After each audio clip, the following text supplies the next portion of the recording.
Eagles are beating Virginia Tech right now in the fourth quarter in Blacksburg. Miami won the toss and they deferred, so Duke will receive, and some of the Blue Devil faithful made the trek as they try to end their two-game skid. Bubba Baxa will kick it away. And Deon Jackson with those big all-purpose numbers a week ago will let that one slide. So here comes Daniel Jones, the junior out of Charlotte's, coming off a career day in the loss to Pittsburgh, nearly 400 yards passing with 4 touchdowns. Elite size and speed, Beth. For 6'5", he can really run the football. When the pocket is clean, he will chop you up at the quarterback position, and he is super intelligent at the line of scrimmage. And guess what? GMs across the NFL are keeping a close eye on this junior quarterback. Coach David Cutcliffe yesterday said he will start one day in the NFL. A test tonight against this Miami D.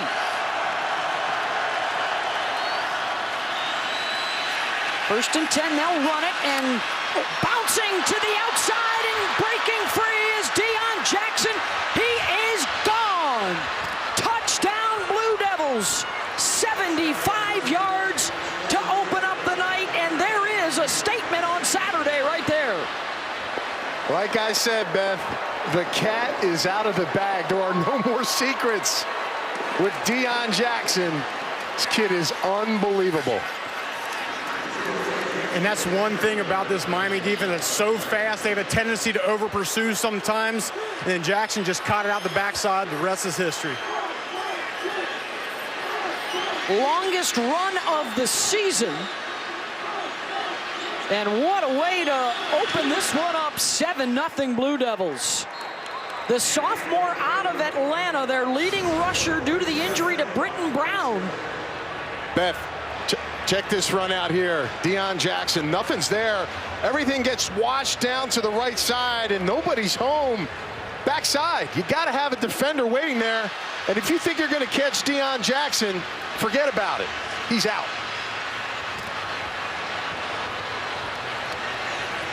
And what looked like it was a play to be bottled up right at the line of scrimmage. He gets to the outside, and then a couple of nice blocks by the wide receivers Chris Taylor and Jake Bobo.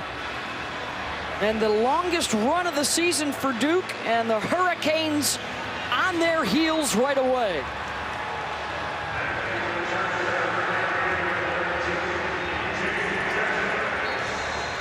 A.J. Reed will kick it off, and D.J. Dallas will be the deep man around the goal line for Miami. And a bit of a stunned silence here in Miami Gardens.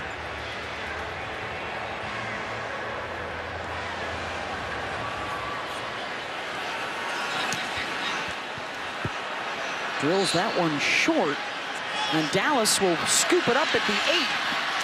And will make his way back out to the 23-yard line, and a return of 16.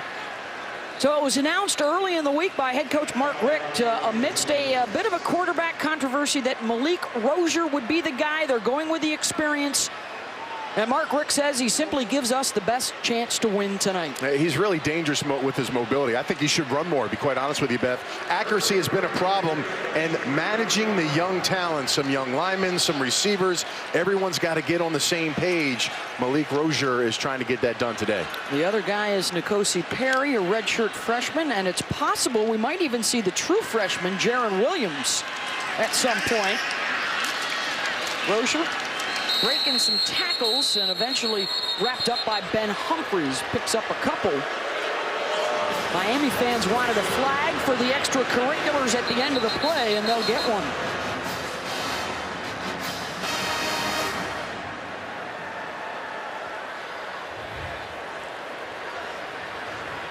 And is it going to be the first guy who shoved, or is it the retaliatory shove here?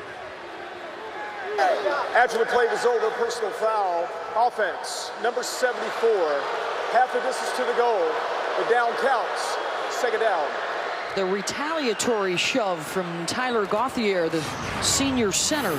Yeah, he's their most experienced guy, and okay, there's No reason for this early on. You're a guy, you're a senior, you're a guy that's played here quite a bit. You've got to be the leader. We just talked about it, Beth, managing the young talent. Set the example early in the game. Jet Sweep Thomas, this is a guy they want to try and get more touches to. He'll get back out across the 20. Jeff has been bottled up, seen a lot of double teams and a lot of bracketed coverages in recent weeks. And he's big with the average down the field catching the ball. It's a copycat league, right? This is what hurt Duke last week. And did they miss a face mask? Kind of grazed it. Duke player got his hand off it very quickly there. But again, last week, Pitt did some damage on the outside. Miami trying it early on. 3rd and 11 here for the Hurricanes. Set back by the penalty. Edge pressure is picked up. Rozier with time throws it downfield, incomplete. Intended for Cager, and it was Brandon Feemster with the coverage, and it's 4th down. Nice job by Feemster. Feemster's 6'3". Well, he's going to need it because Cager is 6'5". Just mistimes that, not able to get his left hand secured around the football as Rozier puts it up high for his big receiver, not able to make the play.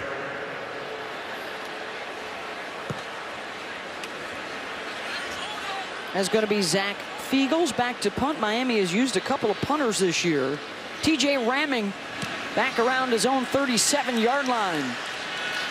Will step up to the 40, breaking a tackle, and picks up a couple on the return. Duke with the early lead last week against Pittsburgh, including 2 touchdown passes of over 65 yards.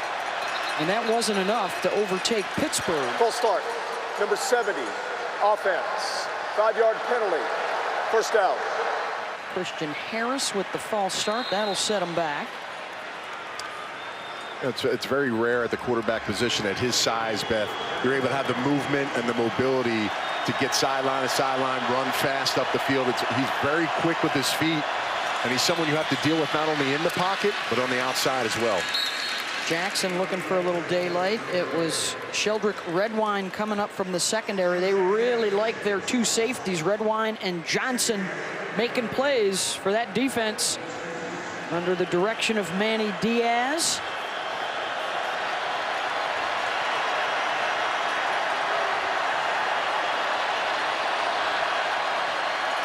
They'll send Jackson in motion. Designed run here for Jones. He takes a couple of hits. Picks up a few. It's 3rd down. And I got to think the one thing that Manny Diaz talked about is if he does run and he takes off, you better hit him and hit him often, because that's how you slow down a quarterback and force him not to do those things. And you can bet Miami will do that today. That was Michael Pinckney and Derek Smith. Have not been very good this year on 3rd downs.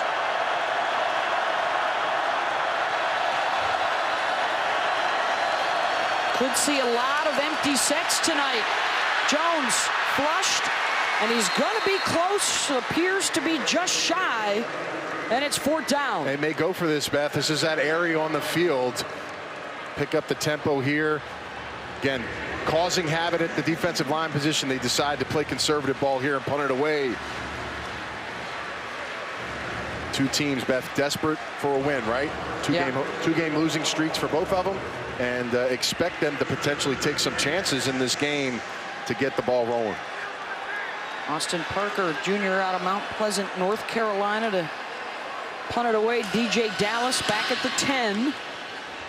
It's going to go over his head. Duke will try and track it down, and it takes a big Miami bounce in the other direction. Just a 23-yard punt net. And Miami will have it back out across the 25. Well, Tuesday night's a big night for sports fans. The exclusive reveal of the college football playoff top 25 rankings. And it comes in between a huge hoops doubleheader, the Champions Classic. Reese and the gang will break it all down for you. They'll also have committee chairman Rob Mullins of... He's a West Virginia grad. There you go. He sure is. Next week's rankings will also be presented by PlayStation.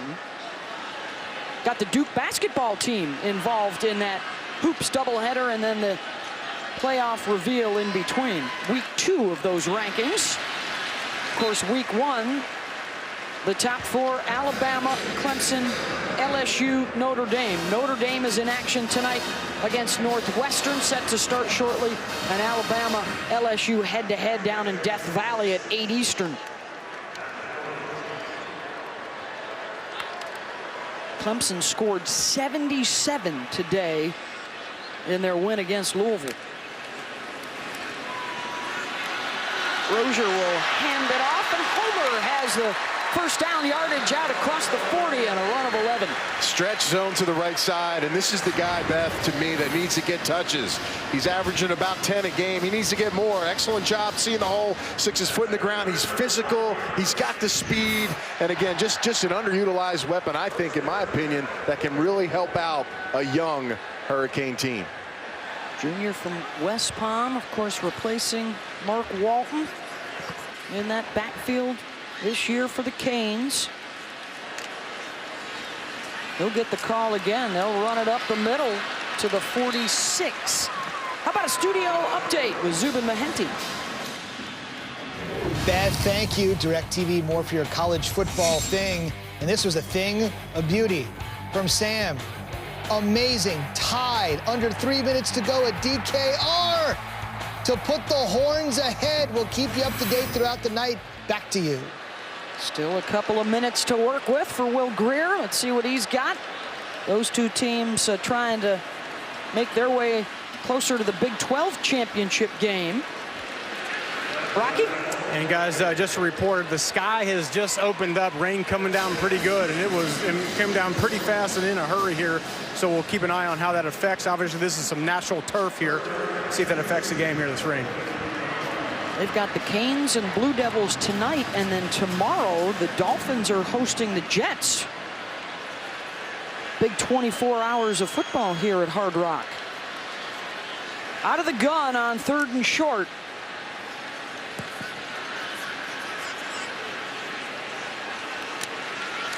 Got Homer offset. He's going to try for it, and Duke will stick him up. Ben Humphries returning from injury and into the backfield. 4th down. Guys, these linebackers, Giles Harris and Ben Humphries, have been active very early in this game. As we mentioned, Ben Humphries missed last week.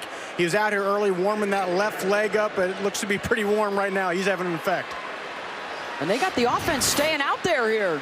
4th down, just shy of midfield. And it is pouring right now.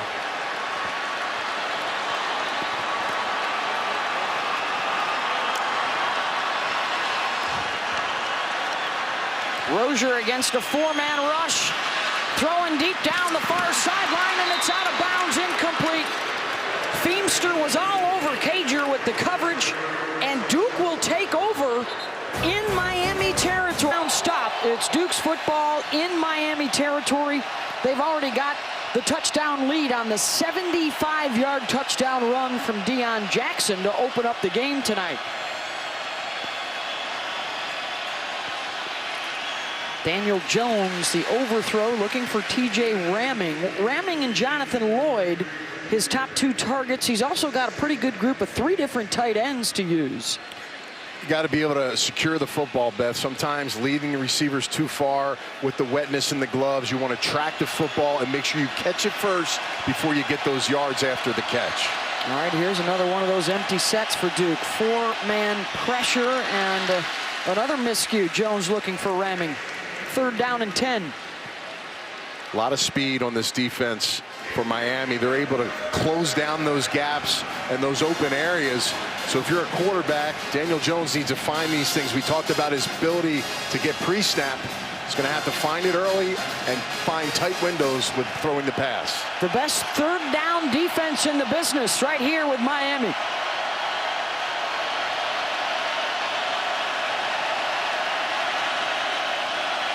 Off the stunt, they try to get to the quarterback. The throw is a completion, but well short of the marker, and it's 4th down. There's Bandy. Rocky talked about him in the open, getting on top of the receiver quickly, making a great tackle. Again, forget about his size. He'll go against the 6'4" wide receiver, and he'll get right in his face throughout this game. They really love the way he plays. His secondary overall has been fantastic. So Duke cannot do anything with the good field position. They're going to have to punt it away. high end over end. And the fair catch at the 8-yard line. Well, the series history, which Mark Richt told us, plan on seeing Perry at some point tonight. The redshirt freshman from Ocala, heat in the end zone, has to dump it off, and they're going to take a loss of 5 or 6 on the completion to DJ Dallas. So Perry, 3 starts on the season, 11 touchdowns, 5 picks, and his accuracy 56%. Yeah, size and speed there. He's only a redshirt freshman. He's had some ups and downs this year, but with 11 touchdowns and 5 interceptions. But processing information, Beth, it's been a struggle for him, reading coverages and delivering a ball to the open receiver. I'll keep it on the ground, maybe picked up one. Dallas tackled by McSwain, and it's 3rd down. With the quarterback change and you go with a younger guy, you got to be able to get him confident at the position. Run some quick pass routes, try to get the ball out of his hands, get some completions. It's a very mental game for young players when they come in, especially at the quarterback position, and you want to give them confidence early on, because if you don't, it can be a long day, and he may start turning the ball over like he did a few weeks ago.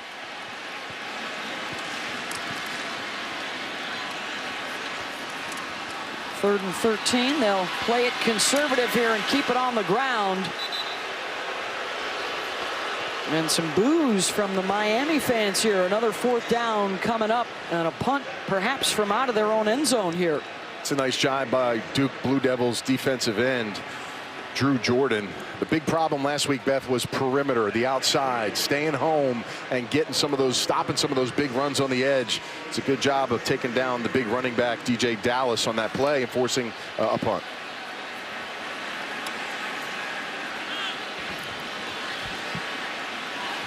Fiegels out of his own end zone. It's going to be short, and it will set up Duke nicely at the Miami 43-yard line. Let's check in with Zubin in the studio. Beth, wait until you see this. Final moments. Texas clinging to a lead over West Virginia. Gary Jennings somehow holds that in from Will Greer.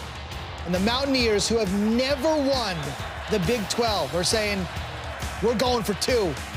We're in it to win it. Greer calls his own number. 16 seconds to go. Mountaineers by 1.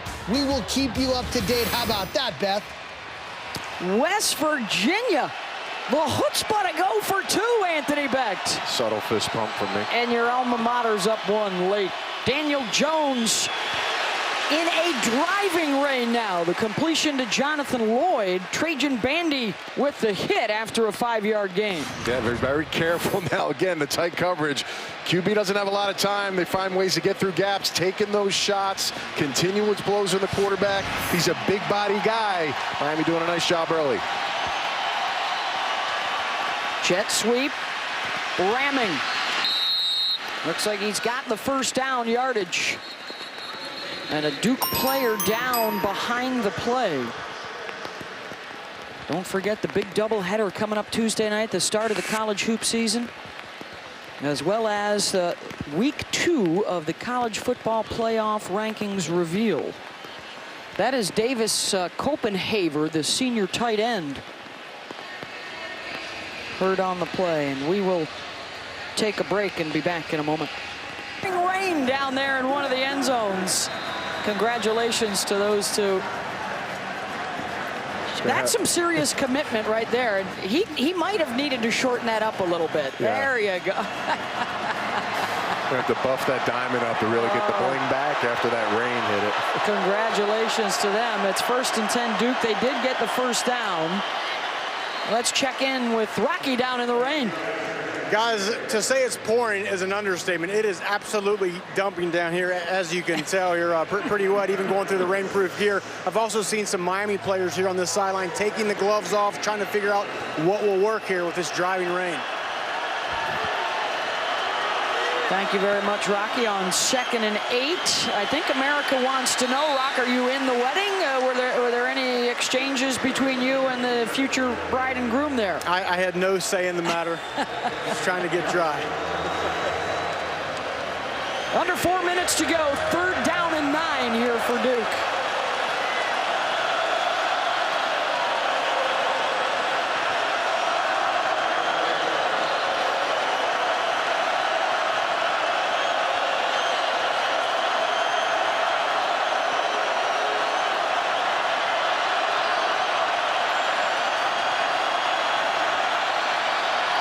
Four-man pressure. Jones drops it off underneath. It's caught by Taylor, but just a 1-yard gain. And the kicking game, they don't have the best of kickers with any range. Are you going for it here on 4th down? Yeah, I would say, you go for it here because of that factor. Tried to run a man-to-man rub route in the middle, but Jonathan Garvin, number 97, the defensive end, got a nice pass rush on the top here early on to deflect that ball. Miami dialing the blitz up here.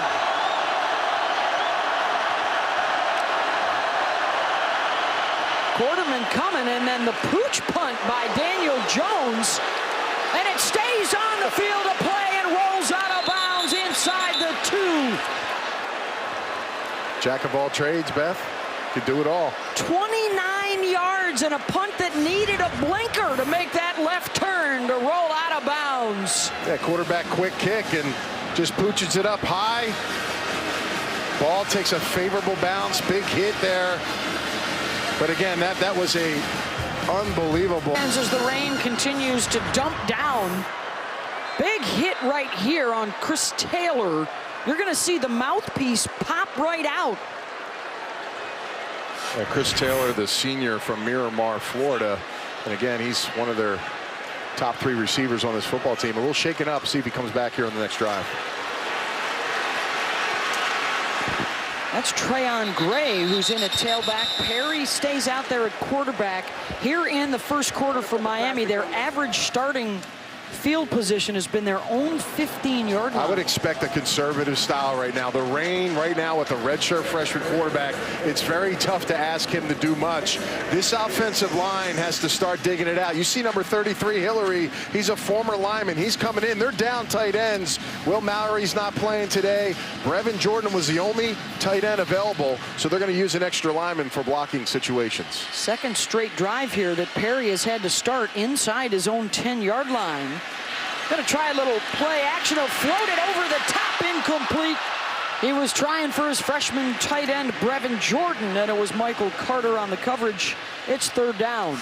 Yeah, corner versus a tight end. Very tough here. Good job by Carter, just scraping the arm and disallowing Jordan not to catch the ball. And he sees that scrape on the arm, but it was good timing by the DB, Mr. Carter from Duke.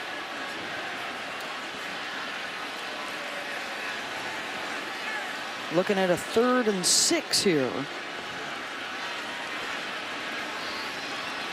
Have not yet converted. In fact, neither side has converted a 3rd down so far. It's really just been the one big play, the 75-yard touchdown run for Duke.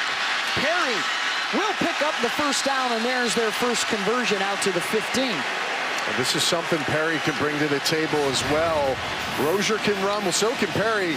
Again, they're going to fake the little swing, and he's going to call a nice read on the block to get up the field. But good job just getting the first down, moving the chains. That's a huge step offensively for the Hurricanes, Beth. And Anthony, you can gauge by the fan reaction here at the stadium.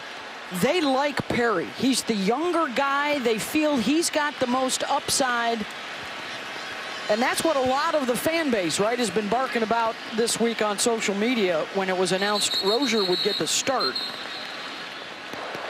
Timeout, Miami. Miami's going to call their first timeout back in a moment.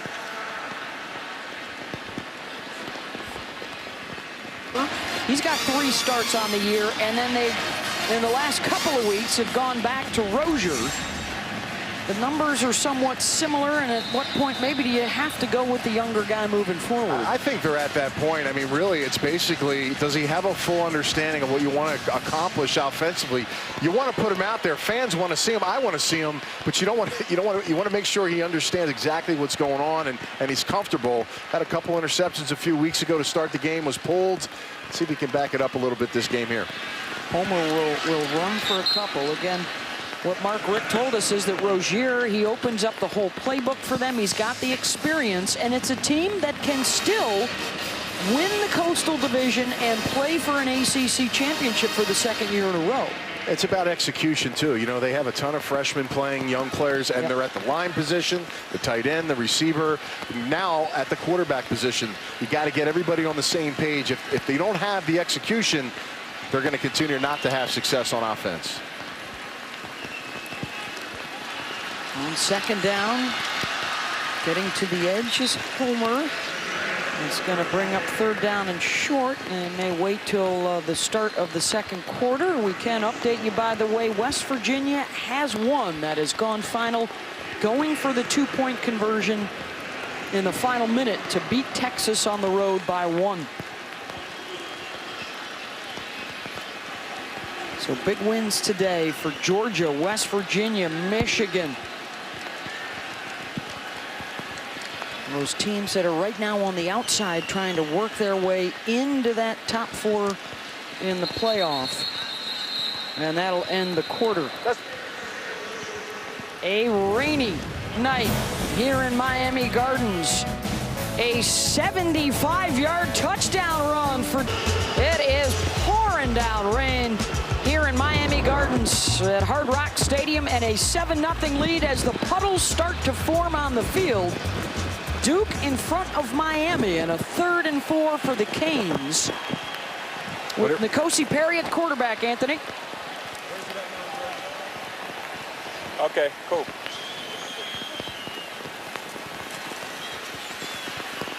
Perry slings it, almost picked off right into the hands of Jeremy McDuffie, and it's 4th down. This is a tough deal for a young quarterback to come in. I'll be quite honest with you. I wanted to see him play, but under these circumstances, you almost want to have a veteran. You know, Brevin Jordan's the guy you want to get it to. Got his jersey pulled there by the secondary player, number 9, McDuffie. But this has kind of become a game where you want to get the ball to the tight end or your inside receivers. Both teams have guys that they can get the ball to. Jack Spicer under some pressure, somehow got it out of there, and it will take a Miami bounce or two down to the 41-yard line. Brandon Hill, I don't know how he didn't block that. It's a 37-yarder. Not only should he have blocked it, he should have caught it right off his foot. Watch, you got to extend your arms. He's almost afraid. He actually ran by him before the ball got kicked. Time that up. That's a huge play. Missed opportunity. This is going to be a game of field position, Beth.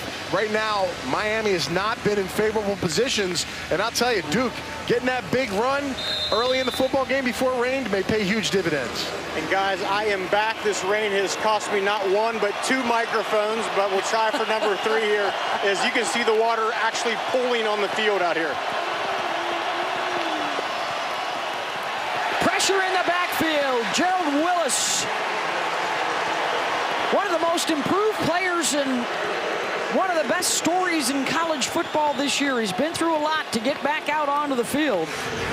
Yeah, watch this. Number 9, the big guy, just going to whip the double team block. He becomes very slippery, even though he's 6'4", 300 pounds. But again, he's been one of the real defensive leaders for this team. Tied for first in TFLs, a factor. Incomplete on the throw. Daniel Jones looking for Jonathan Lloyd, and now you're also in a position here where ball security just becomes critical under these conditions. And since the 75-yard touchdown run, 13 plays, 26 yards. Got to get the ball in the body of the receivers. You cannot lead guys. It's tough for receivers once they make their moves to run by and get their acceleration. You got to hit them on spots. You got to get in the right place. It can be advantageous for wide receivers if they can be on time and get their footing. They'll run it with Jackson, and wrapped up by Shaquille Quarterman, the junior middle backer, who hasn't missed a start so far through his first 3 years at Miami. And just a nice job tracking it. Now he's finally on the backside as they tried to loop it around the left. And he is a part of a 3-linebacker combination. 3 guys, 3 years starting in Pinckney, Quarterman, and McLeod. Austin Parker on the punt.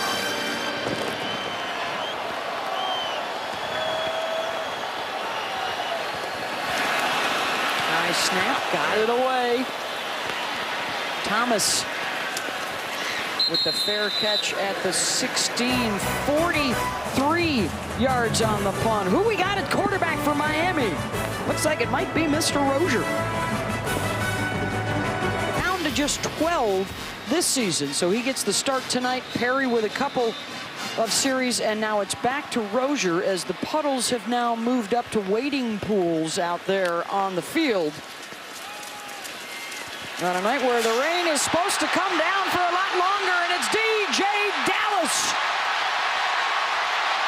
in a foot race inside the 10, touchdown Canes, and a slide in the end zone.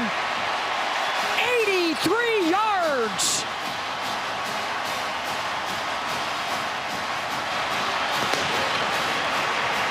It's going to be one of those games, Beth. If you can run the football in this type of situation with the rain and the weather, that's the spark the Hurricanes offense needed.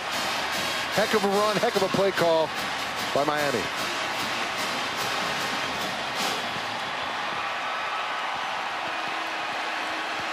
Two big running plays, one for each side. A PAT here from Bubba Baxa trying to tie it up. And a miscue. On the snap, Spicer couldn't hold on to the wet football, and Duke maintains the lead. Big blocks, the big guys getting the job done up front. And give it to one of your best running backs, number 13, DJ Dallas, taking it to the house. Touchdown, Kane. The kicker. For Deon Jackson, and they are mobbing the kicker right now on that one. How about Beck's breakdown? I told you some of these young players are going to find out how to figure it out. Scaife, and then you have Gray coming around, kicking out the defensive end. And watch how this unfolds. They put the island on number 90, Lucas, kick him out with the fullback, and nobody anywhere near Dallas as he's about to get his best impression of slip and slide going into the end zone. That's a play, a huge play, and you can tell it sparked this crowd who's sitting in the rain and these players getting fired up. Career long of 83 yards for Dallas. Deon Jackson may have gotten a couple. So Deon opened up the night going 75 yards, and now DJ betters him for 83. He's going to have to go out. The helmet popped off. Rocky was talking about gloves. I can't imagine anybody wearing gloves in this weather. A lot of short catches, catch it into the body, secure the football, and hold on to it. And special teams, Beth, becomes a huge factor in this weather. The weather has already knocked out Rocky's microphone twice. He's trying to fight through a third one. Mateo Durant is the backup. Remember, Britton Brown did not make the trip for Duke, so Mateo now backs up Deon, and they would have a couple of other rarely used guys if they had to go even deeper. Third down and 1.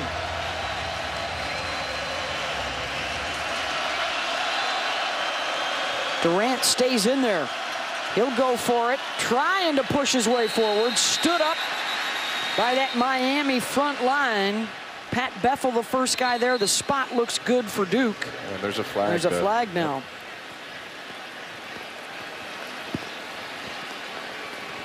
Boy, kudos, by the way, to Stuart Mullins and his entire officiating crew tonight. They have to deal with this rain as well.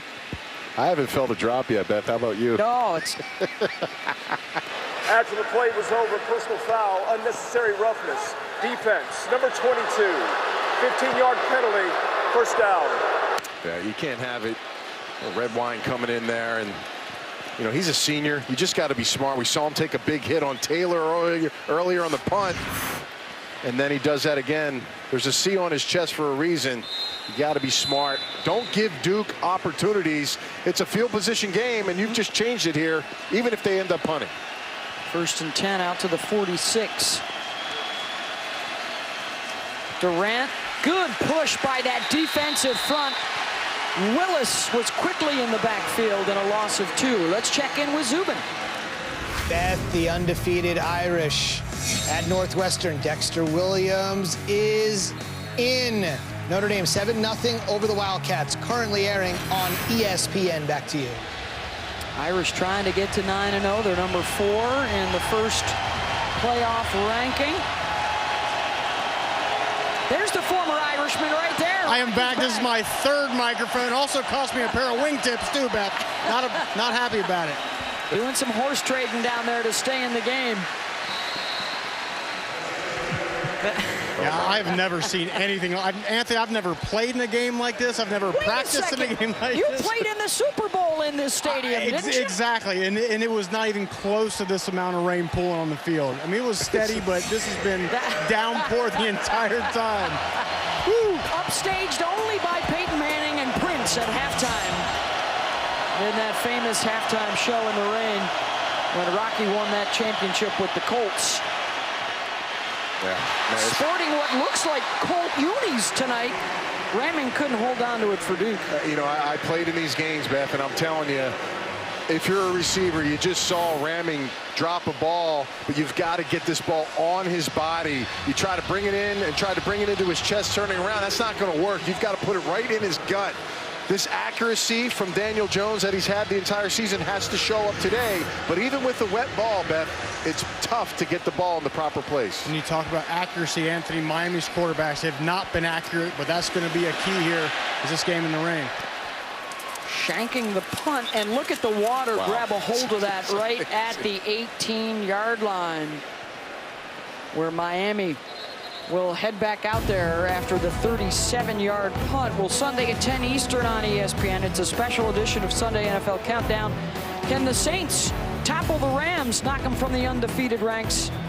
Also a look back at that amazing game in college between Patrick Mahomes and Baker Mayfield. And Coach Corso, he was at LSU. He put on the Alabama head today on College Game Day. He will make an appearance tomorrow on Countdown in a special headgear pick for the coach.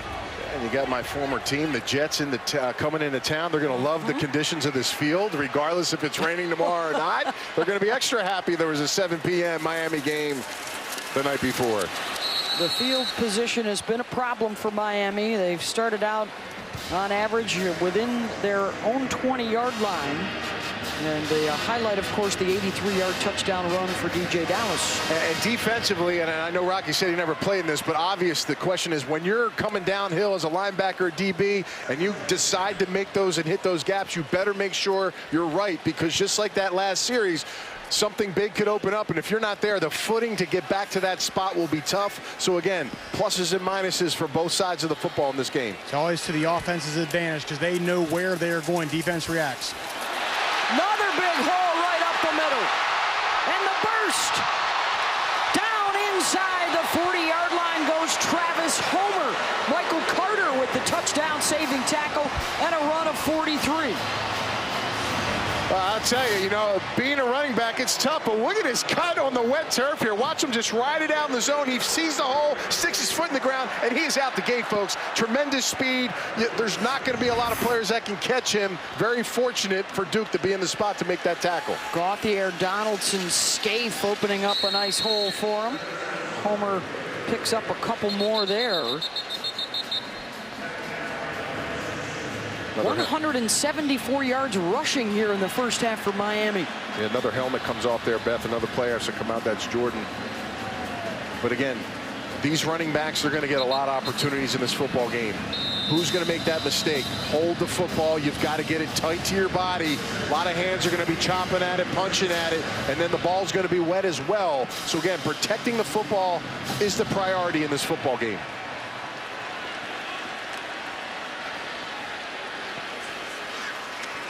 Blitz coming. Miami picks it up. Rozier. Short pass. Good reaction by the receiver, Cager, to stop on it and come back and get it. Well, here's the matchup, Cager and Feemster. And I'm not quite sure if he wanted to underthrow this or not, but Cager does a nice job of coming back to the football and bringing it into his body and making it easy. These are plays in the passing game, Beth, you would rarely see in this kind of weather. Done a nice job of getting a big yardage play. 25 yards there, 1st and 10 in the red zone.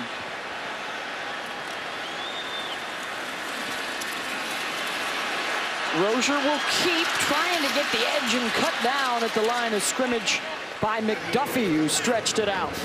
Even with that perimeter stuff, it's so hard for a runner, in this case Rozier, to turn upfield, because as soon as you try to get north-south, that ground slips out from underneath you. Hit those downhill plays. You saw Homer on the big run. Even at the quarterback position, you can run those kind of plays as well. He's done some running QB design plays as well at that position. It's an advantage today if you can run the football.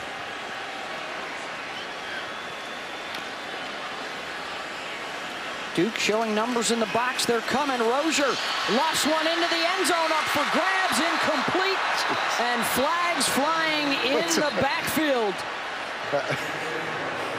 Again, just Personal foul, roughing the passer. Number 86, defense. Half the distance to the goal, automatic first down. That's Drew Jordan. again, it's one of the that's really late. Jordan's got to be smarter than that. Only a sophomore. Remember, they're banged up at this defensive line position, and that is not smart football by usually heady Duke football players. Jordan will exit. And with the penalty now, 1st and goal Miami from the 6. DJ Dallas will check in along with Homer. A couple of tailbacks in there.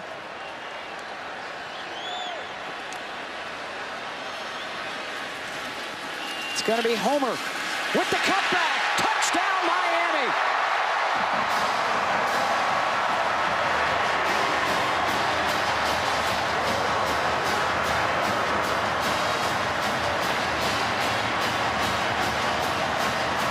Six plays and 82 yards. And the Canes take the lead.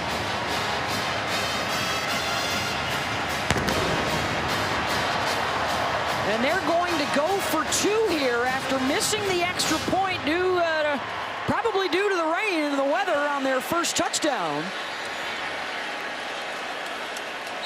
And I think the team needs to get the cleats that Travis Homer is wearing, because he seems to be cutting just fine in this game.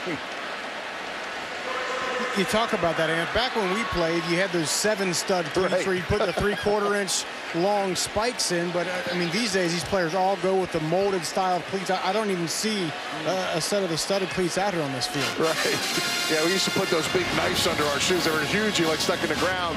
But watch the center here. Gauthier block inside, and then Homer's just going to stick his foot in the ground. I don't know how, and find the open seam. But there's your senior. We talked about him up front, the center. Look at this gap to run through. Just a nice job of getting the movement so your talented tailback can aggressively get it into the end zone.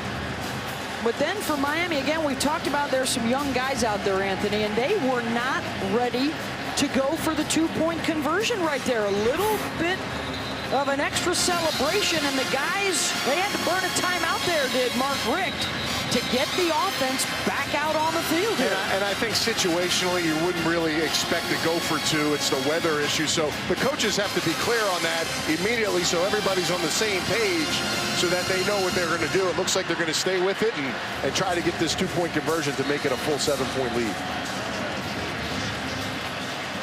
They'll stay with Homer in the backfield. I predict movement. You got to get the quarterback out if you're going to decide to pass this. And there it is on the rollout. Pressure coming, and down he goes. Joe Giles Harris, the leading tackler. The outside backer hauls him down. And they don't even get a chance in the end zone. One of the best linebackers in the ACC, number 44. Look at him come right through, untouched. And if you're a quarterback sprinting out, you've got to get the ball out of your hand. Big play, Duke. Also feature Kansas and Michigan State, as well as between those games in the doubleheader, the next playoff reveal for the college football ranking.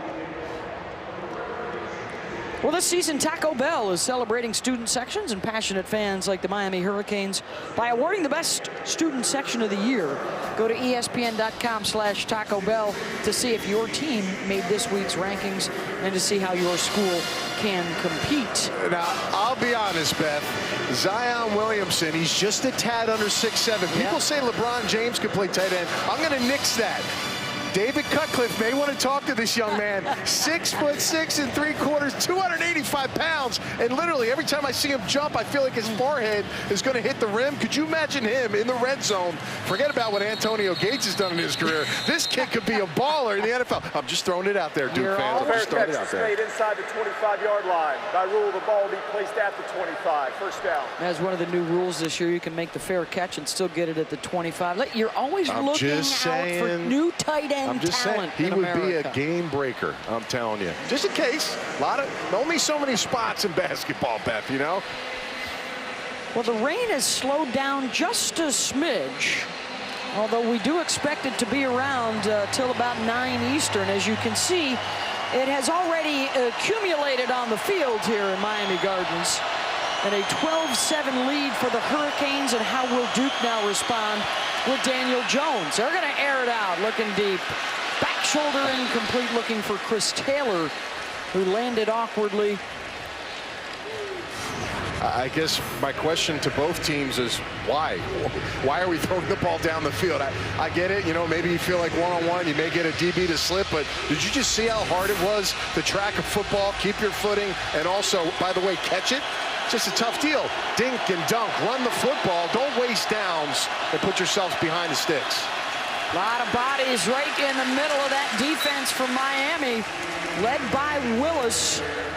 Yeah, Anthony. I agree. The only deep ball that's going to work is something a wide receiver can just run underneath. He can cradle. Having a receiver turn his back and try to get a back shoulder throw and catch with his hands is going to be a tough sled here today in this weather. In this man-to-man defense, I would much rather see crossing routes, rub routes to try to get guys open, because that's going to be 3 times as harder when you're trying to get your footing and chase on this muddy field. 3rd down and 9. There's a little dump-off pass, and Lloyd hammered as he got out across the 30-yard line. Redwine and Willis were there, and it's 4th down. I think we're starting to figure out that Redwine is a bit of a hitter on this football team. This is an aggressive defense. The Duke coaches talked about these guys are havoc. They create havoc, especially for tackles for a loss. They came into this year leading the country in TFLs, and they're showing they are aggressive. And it seems like this team really does go off the sparks. And that big run by DJ Dallas early has really got this team kind of back in it, playing much harder. And another punt. And the fair catch for the Canes around the 20, DJ Dallas. 6:05 to go in the first half on a rainy night here in South Florida. Miami and Duke. Indeed, the top 4 released last Tuesday. Alabama, they are just underway down at LSU. Clemson, a big win today against Louisville. Notre Dame tied right now with Northwestern 7 apiece. 12-7 our score here, with Miami leading Duke. As we check out some of the other matchups on this statement Saturday, Georgia is into the SEC championship game.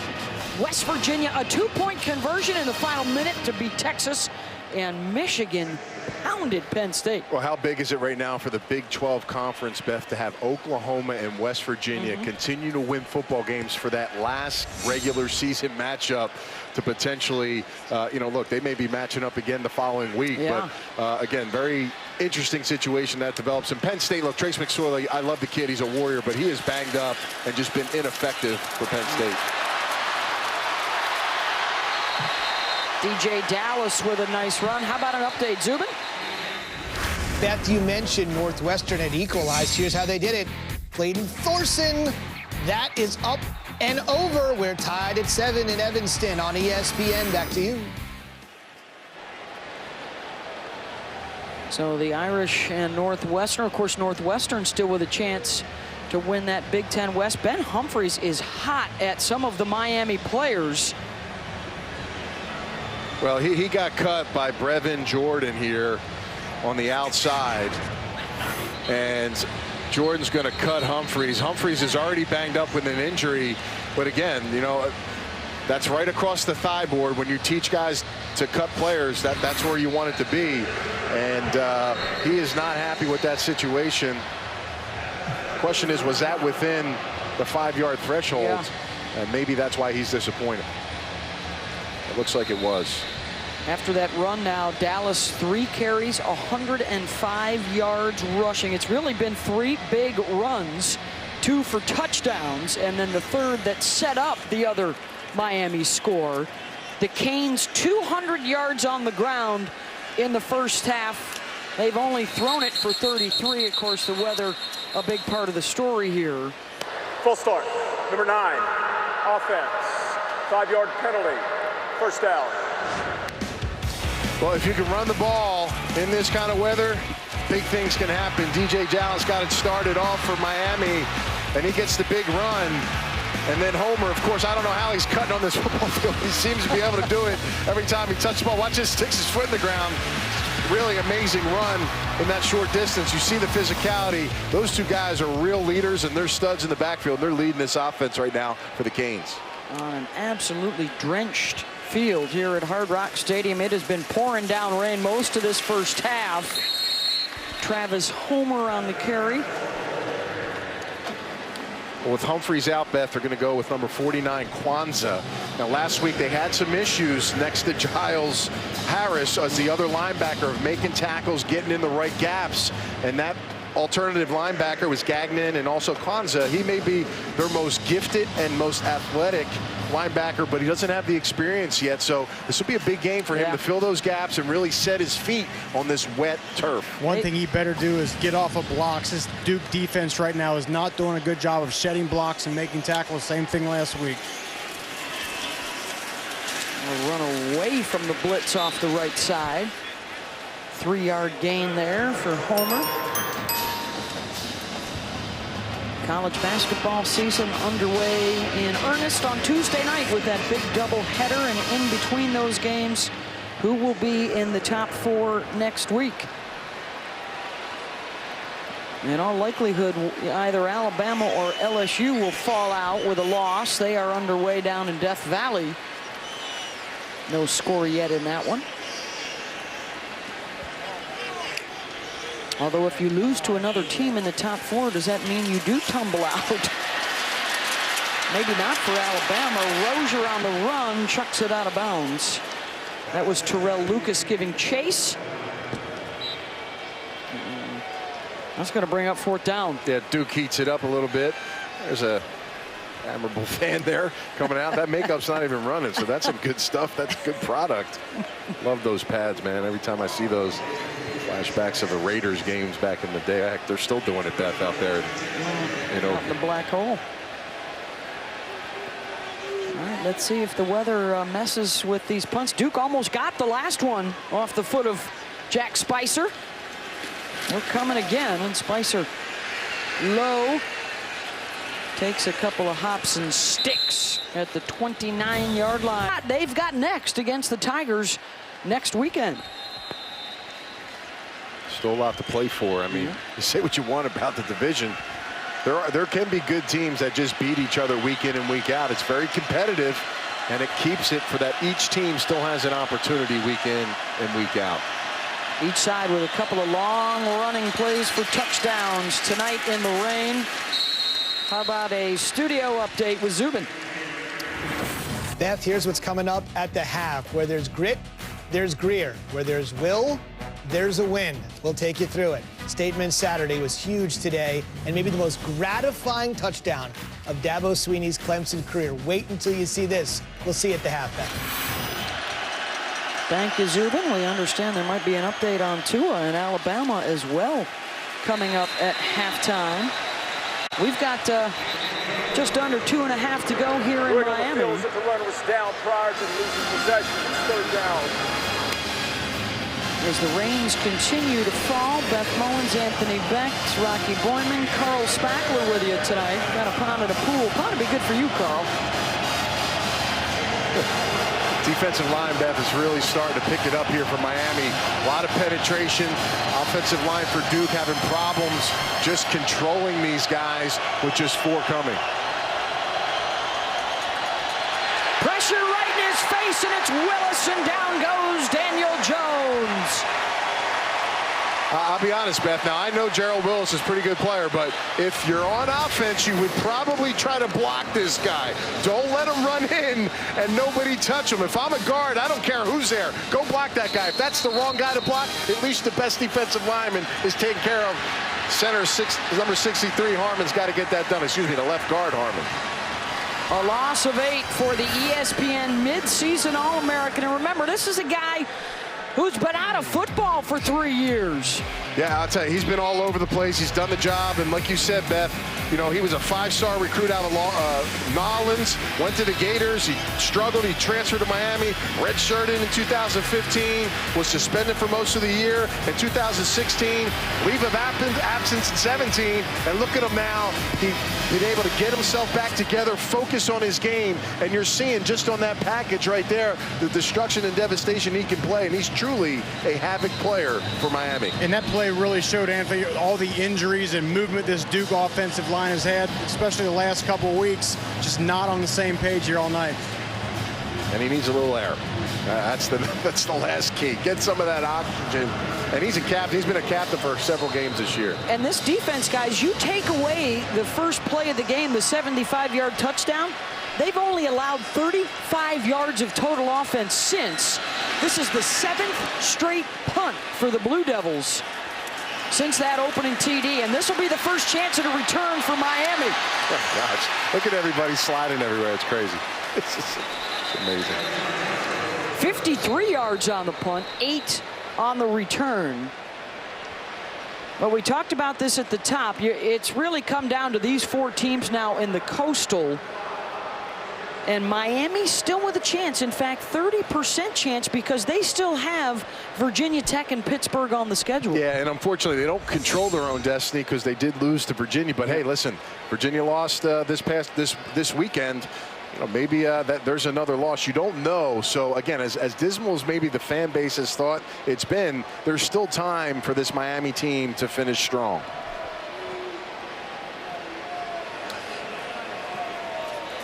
Of course, last year they won the Coastal after that 10-0 start, but then lost their last 3 games, including their bowl game and the ACC championship game to Clemson.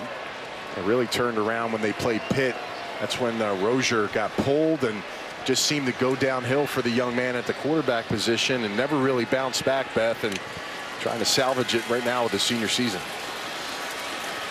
We'll run it up the middle across the 25. And that is DJ Dallas. And there's number 34 in white. Good news for Duke fans. Humphreys has returned. This kid's tough, Rocky. He just comes out there. He's limping around. He got cut down, and he's right back on the field. He's getting in the faces of the offensive players, and, you know, his game's important to him. And, Anthony, I was watching him on the field before warm-ups. He looked like a man possessed. He was ready to play in this football game tonight, and I think that the questionable call where he got his knee taken out earlier might even intensify him a little more. He is the only senior out there on the field for the Blue Devils.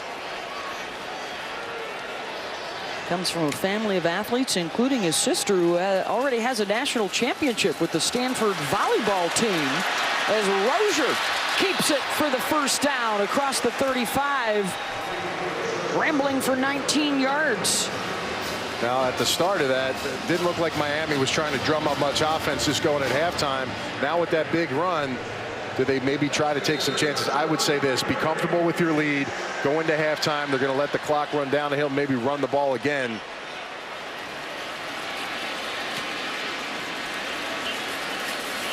Short gain. Giles Harris wraps him up. And that may do it for the first half.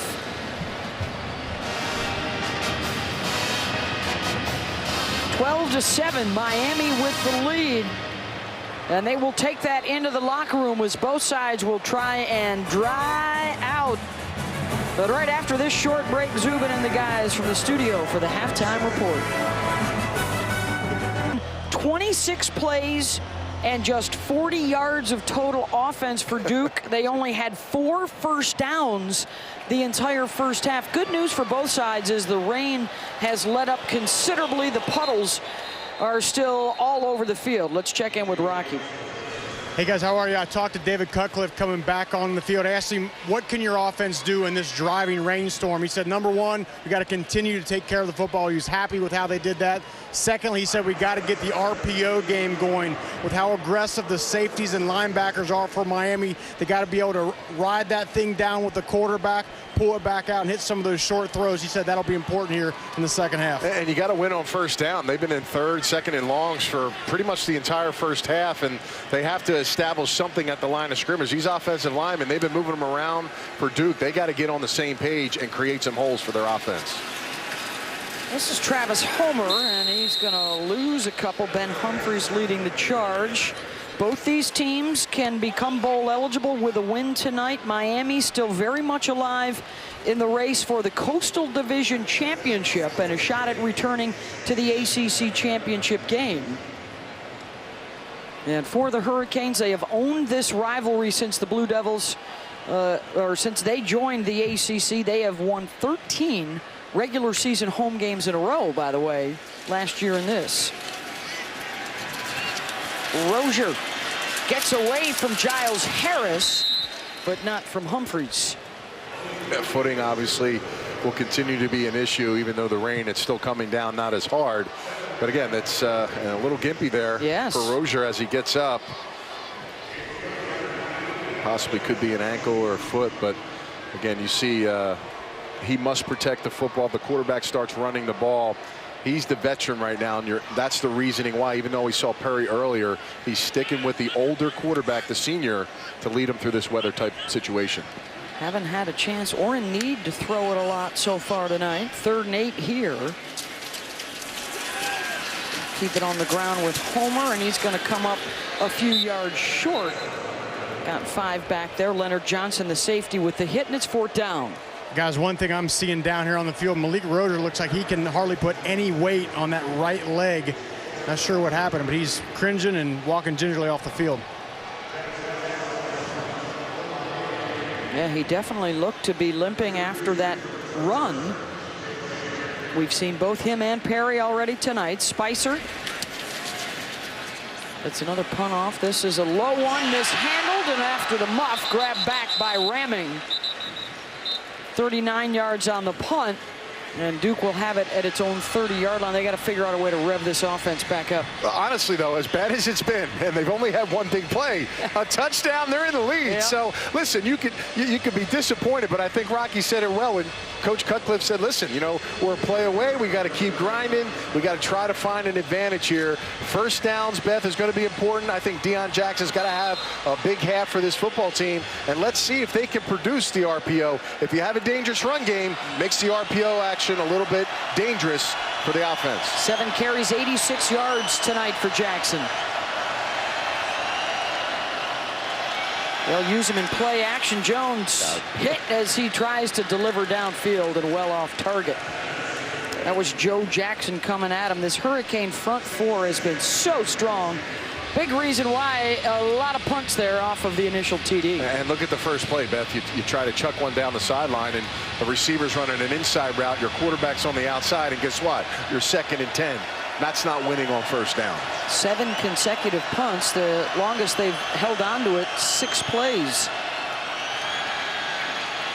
Under duress again, and he's got the seam route and the catch by Bobo, and a first down into Miami territory.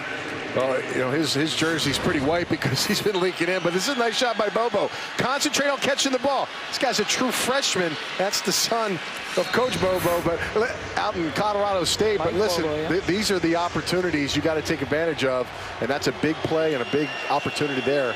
Duke wins. Back to the ground game. Willis with the tackle on Jackson. Picked up 4 there.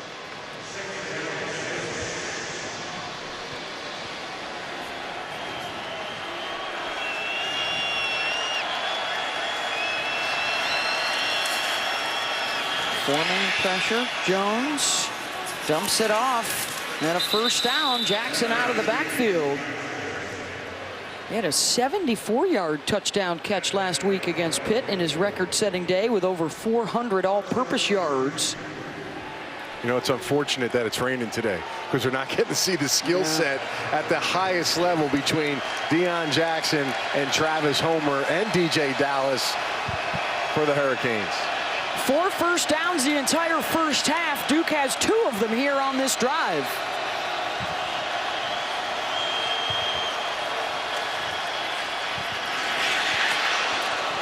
Incomplete. Intended for Shaquan Johnson of the ESPN app. Now features ESPN Plus. Get more ESPN and download now. You know, Daniel Jones, a big guy. Wondering what his hand size is like, because those big quarterbacks can normally get those throws accurate, the short throws, in the weather because of the size of their hands. That one kind of slides up high on that overthrow. Jones incomplete down to the 10-yard line, looking for Lloyd. It's going to bring up 3rd down.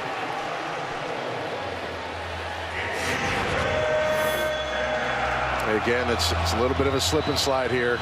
Remember back in the day, Beth, we used to put those trash bags down and put that water hose. That's what these young guys are doing out there right now. It's tough to catch those long balls and be accurate and really keep your feet on those routes. Mother Nature's hose did a job tonight on South Florida. And the Canes and Blue Devils, a 3rd down here. Good protection and incomplete. Noah Gray had it in his hands and it squirted out. Again, in games like this, you cannot just trust your hands and take your head away from the football. They're going to go for it here on 4th down. This could be another quick kick as well from the quarterback. You can always tell by the distance of the quarterback behind the center. And he's starting to creep back, Beth. Yeah, there's the sign. He already had a quick kick that buried Miami down at the 2-yard line. Can he match it? This one will be high and a little bit shorter. And dies.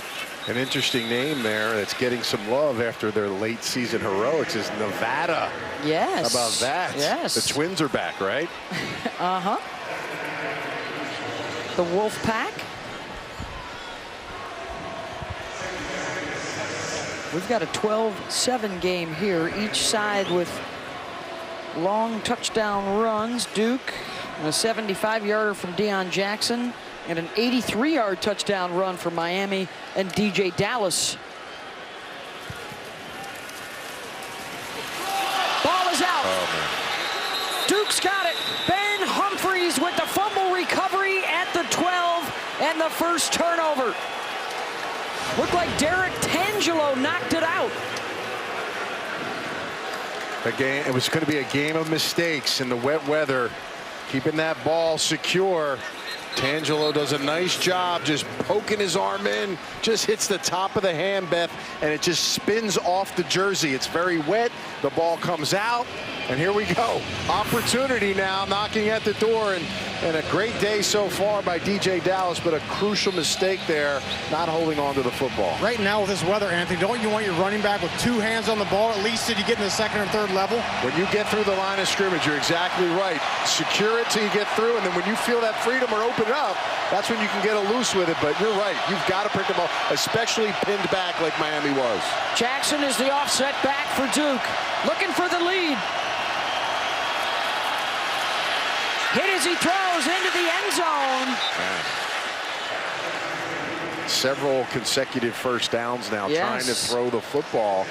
And that's not just this half, but again, another shot here. An unblocked defensive lineman. That's Garvin on the outside. You better put a body on him. Not a running back either. It better be an offensive lineman. That was a quick throw to get it out of his hands fast. But again, 2nd and long. Miami's defense still playing tight D.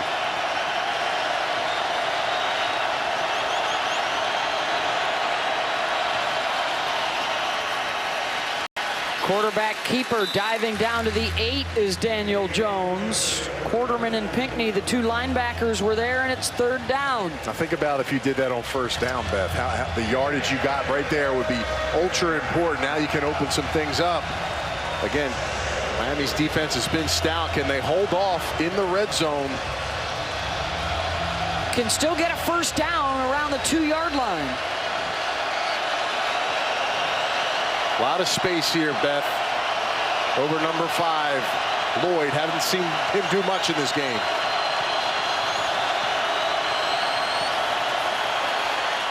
Incomplete at the goal line, and it's 4th down. Quarterman was coming after the quarterback. And Duke will attempt the field goal. It's a nice job by Pinckney here. He starts at the line of scrimmage and jumps out and just gets his hand on the receiver over the football. And that's a heck of a job of disguising things, getting a quarterback to make those plays. And now, look at this, Beth. This is interesting because Colin Wareham is 5 of 6 on the entire season, with only 1 made field goal in his last 6 games. This from 27 yards out. And it's good.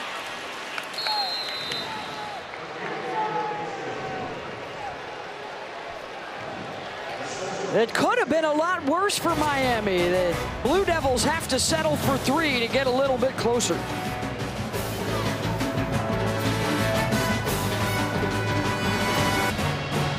We are on the north side of town where homecoming festivities continue. Oh yeah, just got real that last time out right there. Here in Miami Gardens and Hard Rock Stadium. And the score just got a little bit tighter. Points off of the turnover. Duke gets the field goal, and it's a 12-10 Miami lead early here in the 3rd.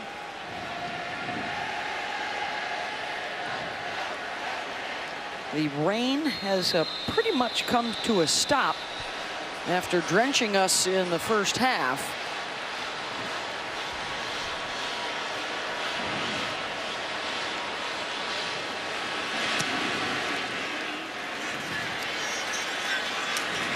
Dallas on the short kick. And we'll get back out just beyond the 20-yard line. Let's get you caught up on some of the other upsets around the country on this Statement Saturday. Florida losing at home in the Swamp. Down goes Utah and Iowa, and Texas A&M blew the late lead as Auburn scored twice in the final 5 minutes.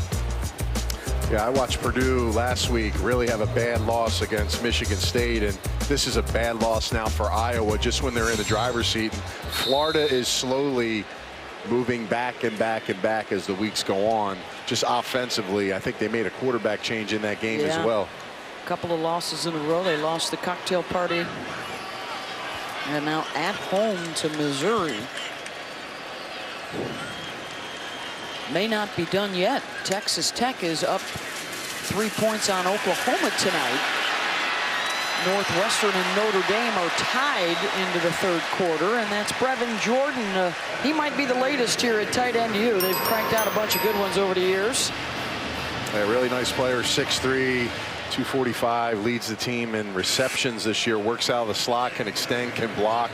They really like his ability to be complete. That's a nice catch. Not easy to go across the field in these conditions and track the football, so good job securing the ball. LSU is keeping it close right now against Alabama in the first half. 9-0 tied.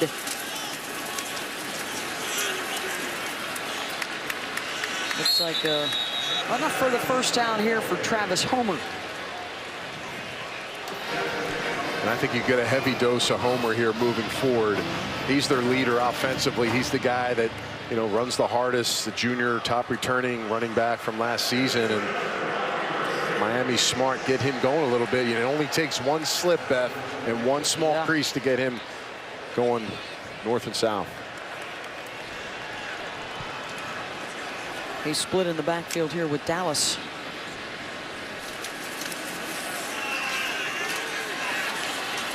Quarterback Rozier is going to keep it, and with that yard, that'll get them over 250 on the night. It's a nice job by Giles Harris there. Dozier thought he had an open seam, really ran into his own guy because he was trying to block him, and Giles Harris just blows it up. So again, hits on quarterbacks. Both of these quarterbacks taking their fair share in this game. Yeah, interesting too on that, because you know we saw Rozier the last series look like he was hobbled a bit, limping. Still doesn't seem to be at his best.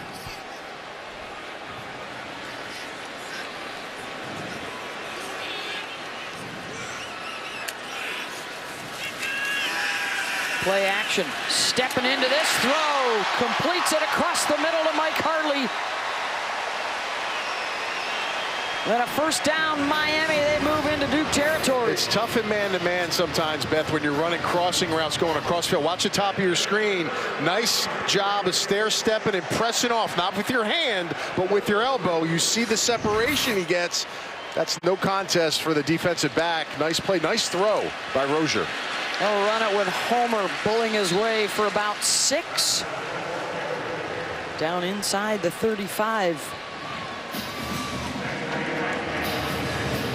One thing down here, guys, it looks really tough with this sod being the way it is. That defensive line for Duke really trying to put their legs in the ground and anchor, but with the footing being so bad, it's tough. They're getting pushed back a little bit. Has it stopped raining, Rocky, down there? It has stopped raining, not before it cost me 3 microphones, 1 IFB, and 1 really nice pair of Cole Haans. So maybe we can get our graphics department on that one. Well, you can tell it's helping Miami because they're throwing the ball a little more now, feeling a little more comfortable. That's freshman D. Wiggins and a first down. Good job by Wiggins, again, securing the football. It's not about being pretty. It's not about being, you know, the one-handed grab kind of guy. It's about securing the ball, take the yards that the defense gives you. And you see now Miami starting to put together a nice drive here with the both run and pass. Rozier's 3 for 3 on this drive, 39 yards.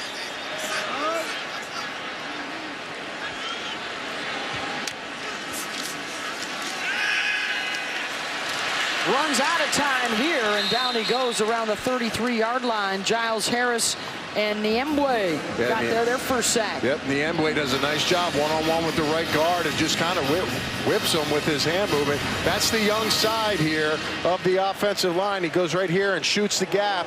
And it's about winning one-on-one battles, and it's been up and down with some of these young players. Donaldson, it was a freshman All-American last year, Beth, but again, he's still growing. And in these conditions, going against a defensive lineman with the size of Niembwe at 310 pounds, that's a tough matchup.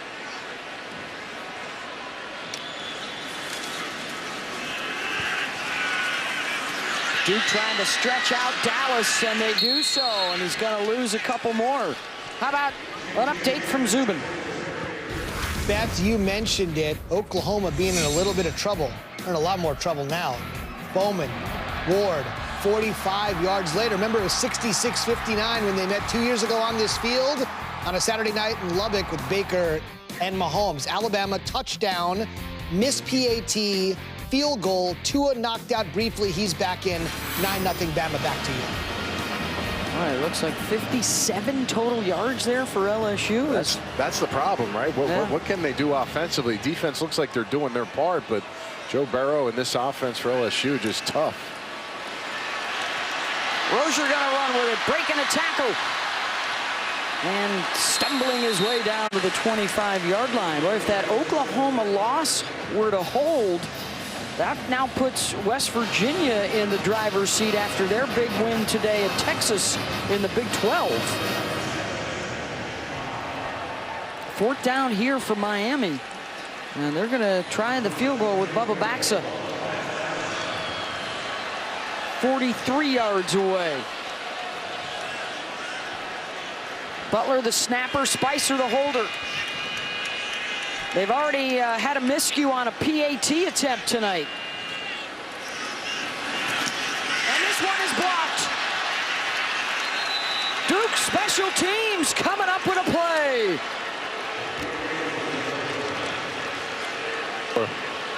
Giles Harris, Beth, looks like he's the player. Watch his hands get up, number 44 right here. Good job by him. That's a big play. You talked about it, Beth. Special teams is a fact. Well, Giles Harris on the money with that big special teams play. The blocked field goal attempt to keep Duke within a field goal of taking the lead. Yeah, you know, he went from downward dog here to warrior stance, reaching out. Look at you. That's the warrior pose. I'm just saying, there's a reason why Duke has that on their scheduling, and that's exactly why to block kicks. But either way, I didn't take any of those classes. I don't think I can handle the second one, by the way. Total collegiate experience. Mind and body, and Daniel Jones with the first down as he crosses midfield. And guys, I was talking to a NFL scout down here on the field about Giles Harris said, look, he may not be a guy that's going to run a 4.5, but super smart, knows the game of football, definitely a next-level player. 100-plus tackles the last 2 seasons, an all-conference linebacker, and he is only a junior. TJ Ramming, well, let's see if with the rain stopping, if the teams can ramp up their passing games a little bit. That's an injury to TJ Ramming.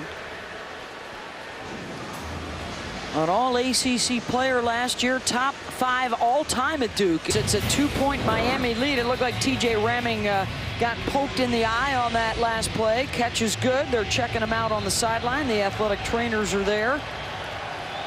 It's 2nd down for Duke now inside the 40.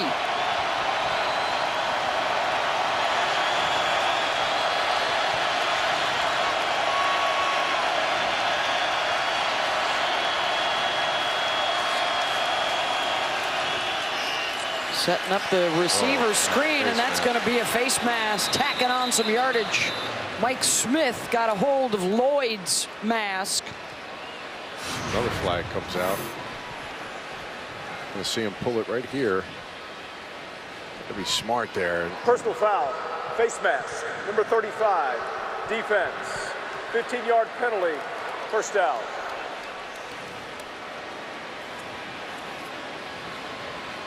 And now with no rain, Beth, you're starting to see the passing game pick up a little bit. I'd be quite honest with you, the field, as bad as it looks, starting to kind of not dry, but get a little easier to cut. That puts Daniel Jones's legs into play as a runner now moving forward.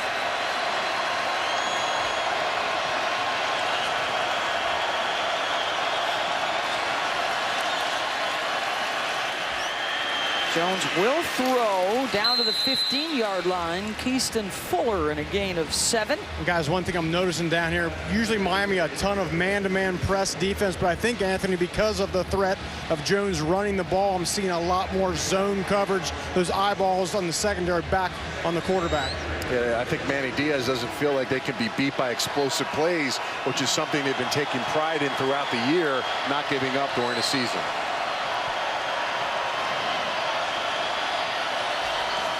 Three-man pressure on 2nd and 3. Jones tries the back shoulder in the end zone. Incomplete is the ruling. Looking for Deon Jackson. It's going to bring up a 3rd and 3 here. Try to do a little back shoulder throw here. Deon Jackson saying he got the ball, but you see clearly he's out of bounds. Doesn't have control of the football. Nice sell. Michael Pinckney there had the coverage. 3rd and 3, Beth. A lot you can do offensively for Duke here. Let's see how they try to get through some of this havoc that's been produced by this Miami defensive line. Little jump pass popped up in the air. Oh, did he catch that? Caught wow. At the 3-yard line. Deon Jackson to Daniel Helm.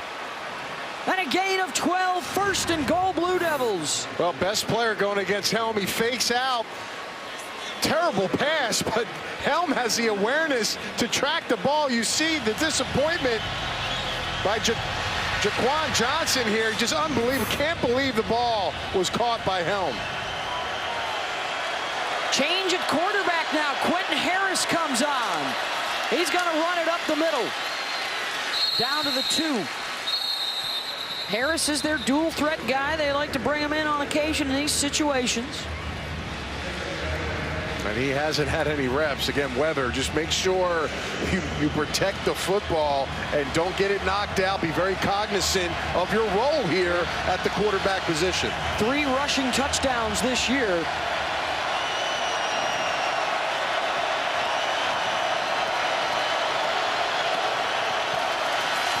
He'll keep it. There's another jump pass. Touchdown to Helm, and Duke jumps in front with an impressive 65-yard drive on 9 plays. Yeah, this time they pack it in, Beth, and they suck everybody down, and Helm just fakes it and leaks outside. Watch this. Everybody packs it in, and then all of a sudden Helm will leak out. The linebackers will all get sucked up. See 53's eyes. Pinckney goes inside, and that's all you need to get a tight end wide open on the delay pass. How about that call for David Cutcliffe and Zach Roper? You bring in your running quarterback and you let him throw the jump pass for 6, and a Duke lead, 17-12.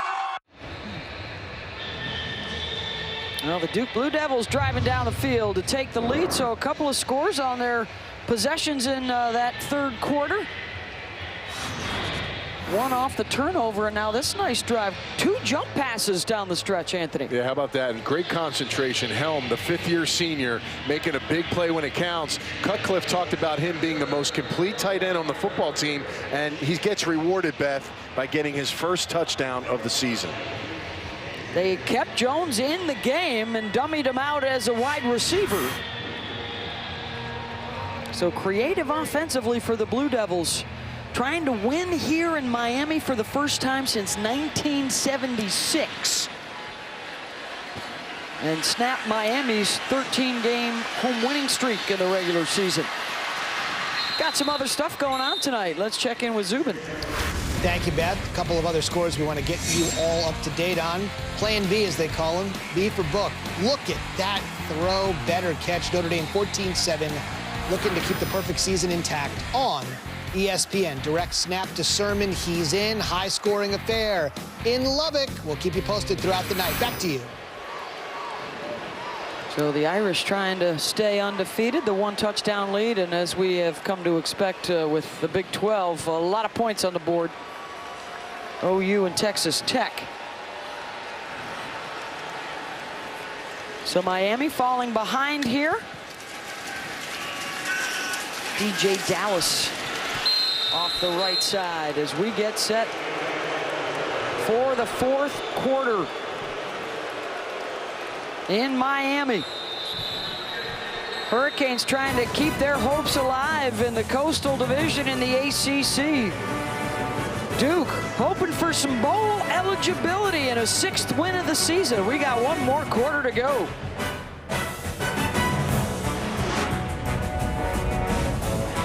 The same impression on their sidelines. Got a little chippy, but the distance in between was enough. Blue Devils bowing up, not going to back down with the 4th quarter lead. Malik Rozier under pressure, and down he goes. Dubuquagi is the guy that finished it up, and yes, the Giles injured Harris, player is Joe Giles Harris. Their leader at the linebacker spot. We'll be back in a moment. Some assistance there, and then right into the tent. It was a leg whip that hit him in the side of the leg, his own teammate, on that last play. So he is out right now, and a 3rd down coming up for Miami. They need to get out to the 35-yard line.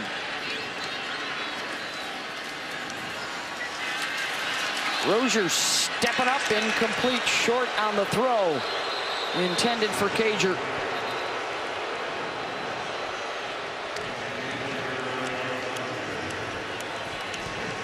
Comes up short on that throw, Beth, and he's trying to kind of move himself around in the pocket. Humphreys is sitting there spying on him, number 34, and he's not able to get an accurate pass out to his wide receiver. Been real impressed down here, guys, the second half with Duke's front 7 on defense. Remember, Cutcliffe told us yesterday, Tuesday they went full pads, 1 versus 1s. They needed some good, tough work. Looks like that may be paying off down here in the stretch. End over end, and the fair catch. And Duke will have it at the 42. To Zubin in the studio. Beth, you're going to want to see this. Tua threw his first interception of the season after 26 touchdown passes, and then this. Irv Smith, 25 yards at 16-0 LSU. Can't get anything going offensively. Notre Dame can. Ian Book, Michael Young, 47 yards, and the Irish are opening it up. Final seconds of the 3rd, and Evanston, back to you. Thank you, Zubin. In the college football playoff rankings, Alabama with the lead. Clemson has already won. Notre Dame in front. Michigan, a dominant win against Penn State. Georgia's win clinched the SEC East for them. If Alabama beats LSU, that would clinch the SEC West. And their championship game would already be set up. And I'd say outside of Alabama, Clemson and Michigan look like the two teams right now that are really starting to raise their game at the next level and start to creep up a little more on the back end. Ohio State, even though they won against Nebraska, not very impressive showing against Scott Frost and his Cornhuskers. Those were your college football playoff rankings, brought to you by Allstate. 2nd and 4 here for Daniel Jones. He's starting to use his tight end, Daniel Helm, quite a bit. Down inside the 40 and a first down, a gain of 14. Yeah, again, you know, you try to find the mismatch. There's nobody home. The backer over Helm shoots outside, and Quarterman doesn't get over to cover that zone. And, you know, listen, Daniel Jones is just going to really look at the defense, and if you run out, he's going to find the open seams. Rahming is back in the game, by the way, for Duke in the slot left. Jones heaves it out of bounds so he doesn't take the sack. That was Jonathan Ford, the sophomore, coming at him.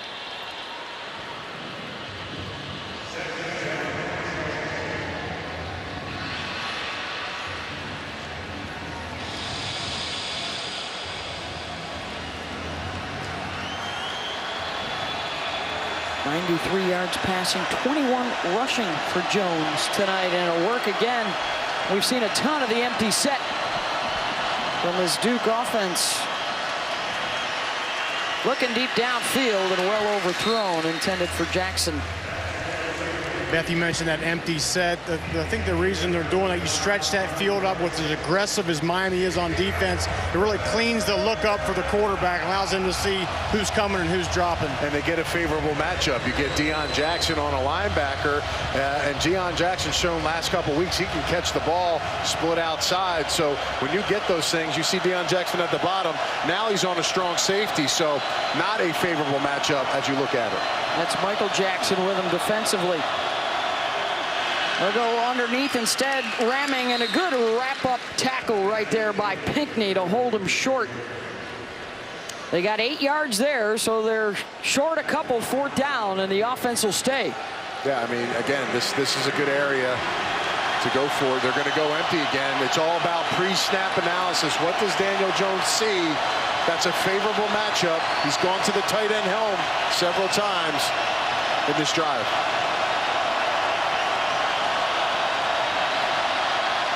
Jones looking for Helm, tipped in the air and intercepted. Shaquan Johnson's got it. Flag down on the play as Johnson returns it 11 yards the other way for Miami. Well, one-on-one, Shaq Quarterman.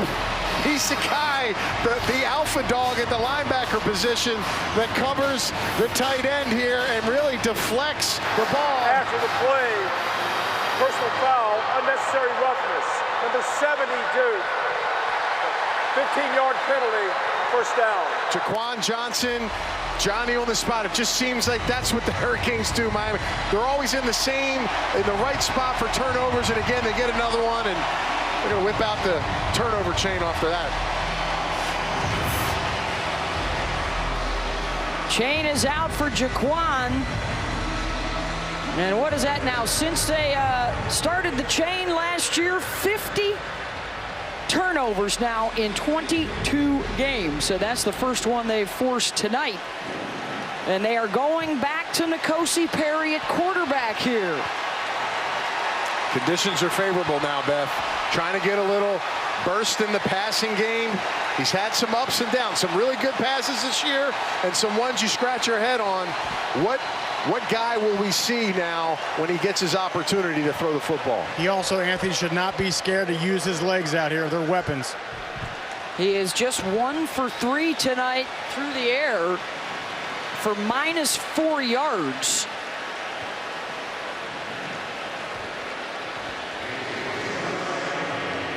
That's today. You see those numbers by both quarterbacks. Obviously, Perry, not an ideal situation for him coming in when it was raining. They took him out after that. Rozier's been the leader so far, but right now they're trying to drum up something in the passing game. Let's see what we can get here for Miami's offense. No Joe Giles Harris defensively here for Duke as they set up the screen. Oh, man. And his replacement just stripped the ball loose, Brandon Hill. I'll tell you, what a play here by Humphries. You're going to really be impressed. This is a guy that's been gritty, that's been tough, and another fatal turnover, Beth, by DJ Dallas. Watch this as let's run this out. Watch on your screen here. They're going to run the draw. Watch 34 come into your screen from right to left. Watch him stick his right arm out.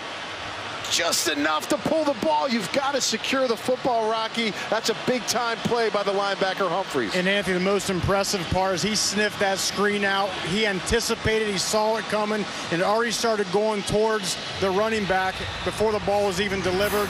And then just Johnny on the spot, knocking the ball. Incredible play. Really good player.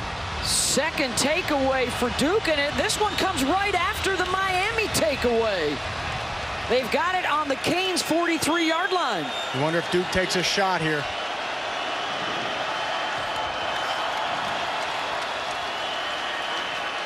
Off the play action, back shoulder, and it was dropped by Lloyd. Wow. Yeah, Lloyd had Bandy. Bandy was just turning and running, and it was kind of a short throw here behind the wide receiver at the top of your screen. Bandy turns his head around and thinks he's getting deep. And the ball's right in the hands of the senior, the fifth-year senior, Lloyd. You've got to track the football and bring that in.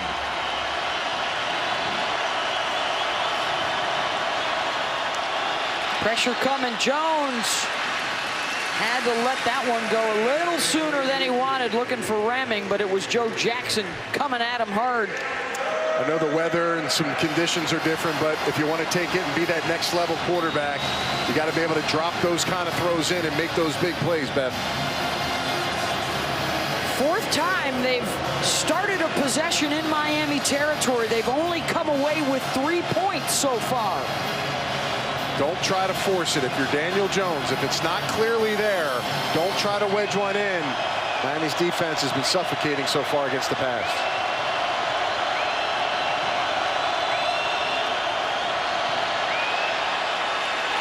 Intercepted again, broken up by Quarterman, and it's fourth down.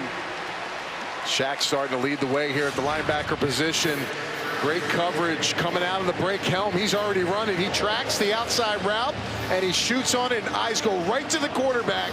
Now, he is a linebacker, Rocky, so I wouldn't expect him to catch that football. Stop it. I feel a tight end joke coming here, but no, Anthony, I've been really impressed all week with the way Miami's linebackers have blitzed. But here tonight, I think because of the rain, maybe doing a little bit less blitzing, but impressive covering those backs and those wide receivers across the middle tonight.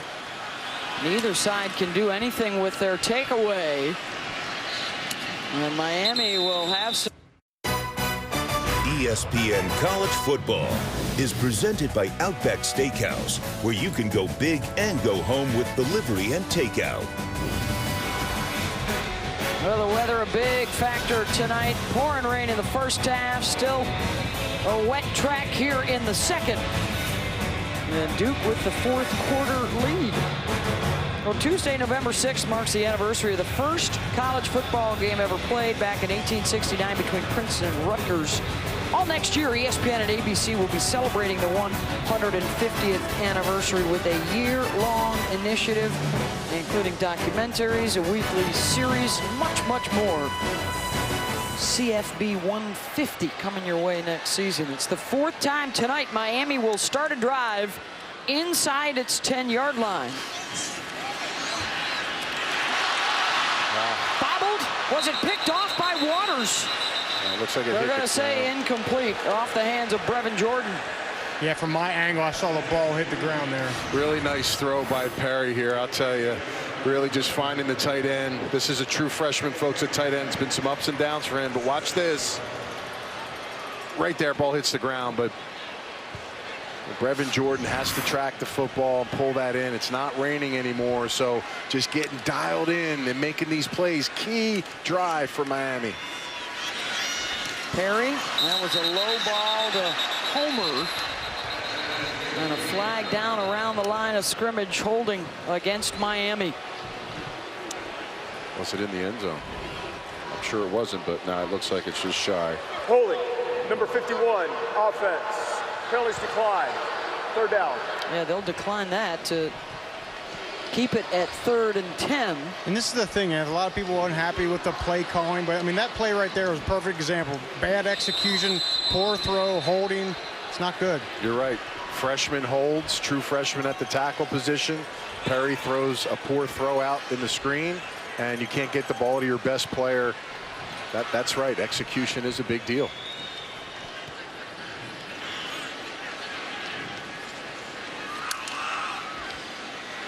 Duke showing a blitz off the right side. They're coming at Perry. Ball is knocked loose on the deck. And Duke is able to jump on it at the 5-yard line. 3rd turnover tonight for Miami. Jeremy McDuffie knocked it loose, and it looks like Trevon McSwain got it. Here's the thing about the youth of the quarterback position. I don't think I saw Perry's eyes look outside at all to feel the slot in the DB on the outside come off pressure. Watch his eyes. There's 2 DBs on the edge of the line of scrimmage. He still hasn't figured out it's coming. Now, they have it protected, but in your mind, you've got to realize that that's coming, and you got to speed things up. It's just awareness, Beth. He hasn't been in enough situations, and these are the growing pains. He tries to pull it down. He sees it late. That may be an incomplete pass. We'll see what happens here as they review it. On the call, and they are going to say the arm was moving forward here from N'Kosi Perry. Yeah, you know, slow motion, you know, you can tell that there's a lot of force going here. He does look like he's trying to tuck, but the arm does come forward. The ball goes down, bounces forward on the ground. That's what the referees call. And again, slow motion, regular motion. It's very close, though, Beth. It does teeter. That's a tough. Well, there's no tuck rule there. I mean, the intent was to tuck. Well, you know. And Beth, I think that's the important part. Intent is not a part of that play, because if it was, he was trying to tuck it. To me. So they dodge one there, but it will still be Duke ball in Miami territory here. Well, Sunday at 10 Eastern on ESPN, it's a special edition of Sunday NFL Countdown. Can the Saints hand the Rams their first loss of the season? Also, Coach Corso, not just headgear picks in the college ranks, but he'll be in NOLA to put some headgear on for Sunday NFL Countdown tomorrow morning. Really? Yes. Put some frequent flyer miles on there, huh? Staying on the Bayou. He was there for game day for LSU. It's been a rough first half for the Tigers. They are trailing Alabama at intermission 16-0. Have not been able to get anything going offensively. Just under 12 minutes to go here. Duke looking to add to its lead, and there is the catch for Jonathan Lloyd, close to the 20. And finally, he gets the ball to one of his fifth-year seniors, Lloyd, and this looks like now this is something they're doing.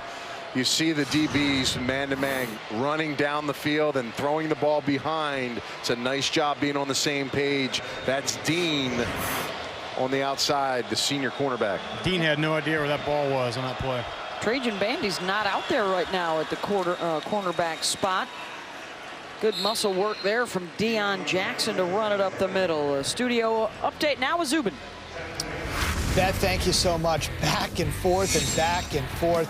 This is Ward's second touchdown of the game. This one on the ground, the other one through the air. The 31 points yielded Oklahoma's most in the first half. See it on your local ABC station. Northwestern trying to fight back, trying to do what they can. Up top, yep, 24-14. That's on ESPN. Back to you guys in Miami Gardens. Wildcats and the Red Raiders trying to mess with the college football playoff right now. Gerald Willis is the injured Miami player. Just been a fantastic story all year long for the Hurricanes up front. ESPN, we put him on our midseason All-America team. He's been that disruptive. 14 tackles for loss along with Jonathan Garvin. It's good to see him bounce up. What a disruptor he is, Rocky. I mean, just a complete player. And just when you think you lost 4 out of 5 defensive linemen, you come back. And Manny Diaz said this offensive line is better than last year's. He's so valuable, guys, because today's day and age, you know, quick passing quarterback wants to get a ball out of his hands. And if you got a guy like him that can just push those linemen, bench press them back into the face of the quarterback, that's very valuable. 2nd and 5 here for Duke. Bandy is back in there in the secondary now for the Canes. They'll run it with Jackson. Maybe got back to the line of scrimmage. Shaquille Quarterman was right there. So they've done a good job containing Jackson after that initial carry to start the game. And the Miami defense has been stout with a short field. Yeah. Starting to see Shaq Quarterman, number 55, the Mike linebacker, really start to show up here when the game's on the line, right? That's when you want your best players to shine on defense, making plays in the pass game, the run game. Can he make a big play for his defense on this 3rd and 5? Under center now for Jones with a tight end in the backfield. And they'll run the reverse. Lloyd got a block on the edge and going to come up about a yard short. That was Jack Wollabaugh, the center, who pulled out there in front of him.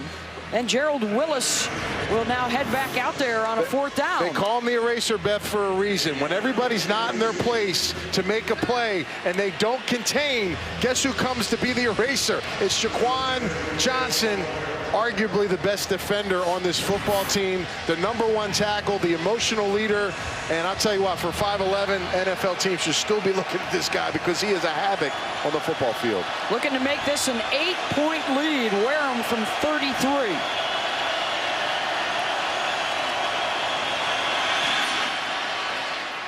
And it's good. Second field goal for Wareham tonight. And Miami now trails by a touchdown and a 2-point conversion. Well, this season, for every field goal and extra point made by participating universities, Allstate will make a contribution to the university's general scholarship fund. Thank you to Allstate. Well, it's 15 schools, all on one network and a new place to call home. It's the ACC network, and it's coming August of 2019. Get you going next year with the fall season on the ACC network. We got a lot going on this time of year. Of course, the college basketball season will get underway on Tuesday night. You'll never miss a Cuse game ever, Beth, because of the ACC network. Never. Orange with a big win today against Wake Forest. Another team that still has a playoff contender on its schedule later this year. There's an opportunity, Anthony, isn't there, for that 2nd, 3rd, 4th team in the ACC the next few years? Who's going to be right there, that next tier behind Clemson? Yeah, I mean, Florida State's down. Is there a turning of the guard? Could Dino Babers continue to keep the upward trending track with his football team? Virginia starting to improve. I mean, they were terrible last year. They're having a great season. Even though they lost against Pitt, they're really picking their game up as well. What you got for us, Zubin? Beth, thank you. It's getting very interesting over on ESPN. Notre Dame trying to survive. Perfect season. And it's blocked. Northwestern all over it. Huge special teams play for the Wildcats. That would lead to this. Clayton Thorson, 4th and goal. You bet. It's a 3-point game on ESPN. 7:05 to go in the 4th quarter of that one. Alert, alert. In Chicago. What's Miami got down the stretch here? Just 62 yards of offense in the 2nd half with a couple of turnovers and a blocked field goal to attribute both Rozier and Perry, and it's Perry out there right now at quarterback. Yeah, you know, to me, that throw and that play there, let's get some of these receivers, these fast guys in space one-on-one. Let them win this coverage, find an open hole, whatever it may be, and give them some routes where he can look and find it quickly. Duke will not hesitate to bring pressure. Perry doesn't see it well. So, again, there's an advantage for Duke. They got to get Perry in some situations where he can be favorable and get himself going. He is just 2 for 9. 8 yards passing tonight. And it's 3rd down and 10 here. And just from a body language standpoint, he just doesn't look like a guy who's confident in the offense. He knows the ins and outs of it. And a couple bad throws in a row right there. And he has one of his guys drop one the series before. So again, how do you kind of wager those emotions at the position? He's getting a little bit of everything, and see what Duke does here on 3rd down. And that's actually minus 8 yards passing for Perry tonight. Needs 10 here to keep the drive alive. Drop in coverage. Can you find the open hole and deliver an accurate pass? Perry connects short of the marker. Thomas with the catch, but a good open field hit by Feemster, and it's 4th down.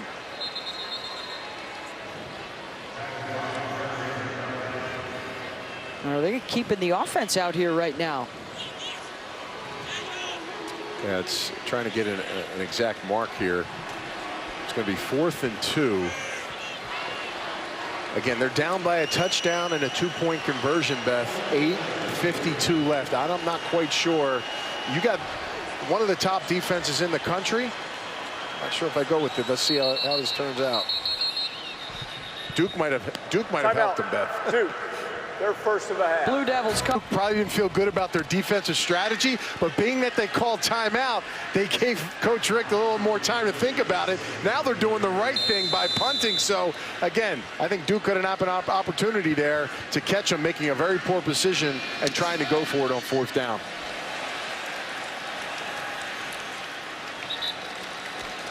Duke will have it from their own 27. Well, this week's ESPN Monday Night Football matchup, it's the Titans and the Cowboys, and the Cowboy debut for wide receiver Amari Cooper. Coverage begins with Monday Night Countdown, served by Applebee's at 6 Eastern, followed by the game.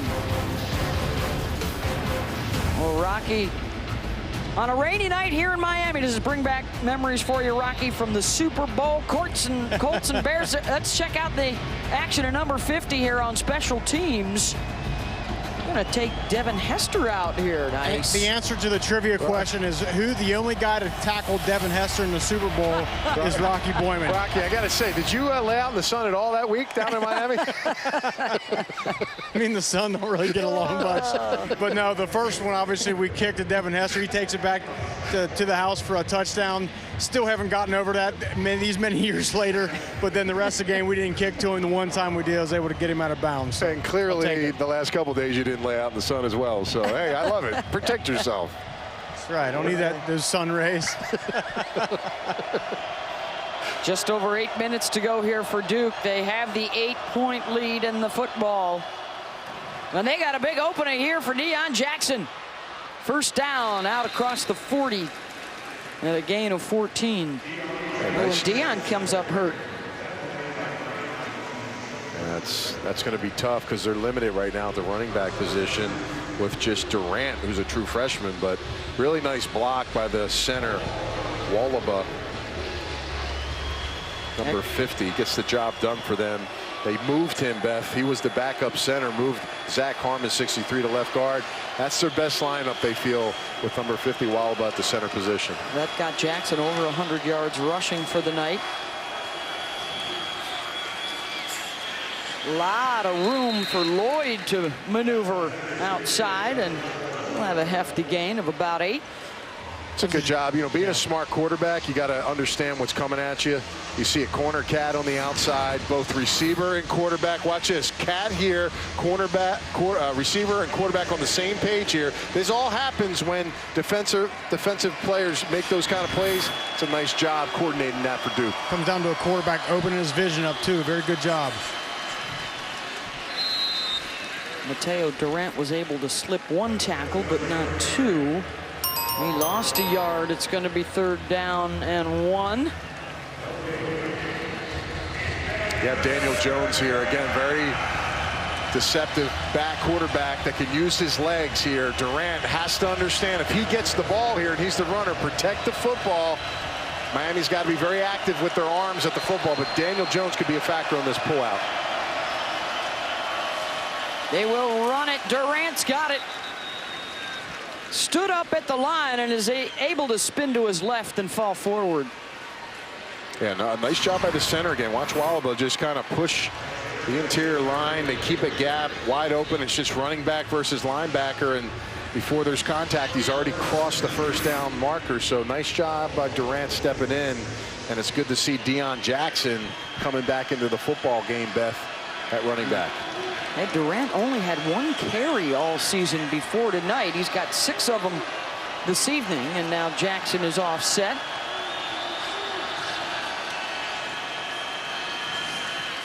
They want to run it as much as they can here to keep chewing away the time on that clock. Yep. They do need a lot of yardage to get into field goal position. That's the one thing that they have to be concerned about. Colin Wareham, their field goal kicker, his long on the season is 35. And we haven't seen much of the RPO game. It may not come up yet, but these linebackers may start creeping to try to stop the run. Do they slip one over top with the pass? And of course, Miami's defense, they want more plays just like that because they know they're a touchdown and a 2-point conversion away from tying this thing up. Yep. I'd really like to see Jackson with 2 hands on the football, especially before he gets to that initial contact in the line. This Miami defense is known for creating turnovers or swiping away at that ball.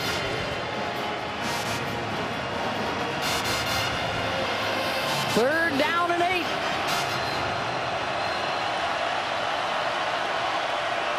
Helm's been a factor, Beth, the tight end number 80. He's matched up with the linebacker here. That's Shaq Quarterman.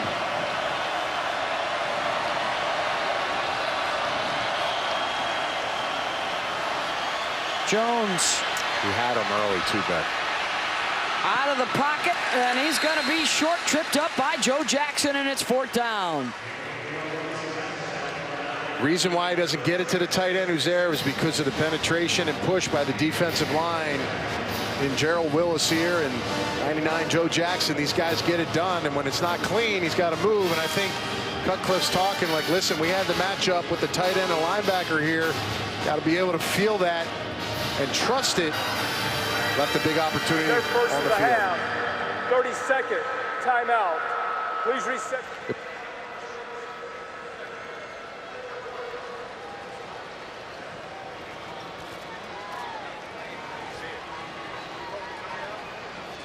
Looks like Miami called the timeout there. They're first. Well, tonight after Cal and Washington State, you can wrap things up on ESPN with Stan Barrett and Kevin Connors. So get you caught up on all the latest from around college football. How do the Lakers respond to some off-the-court chatter? They'll be in Portland. And what's next for UFC champ Daniel Cormier? SportsCenter tonight after football on ESPN. Washington State 8th ranked in the latest college football playoff ranking. They're in the driver's seat out in the Pac-12. So Miami, chance to get the ball back here with a couple of timeouts and 4:22 to go. It's been a busy night for Austin Parker.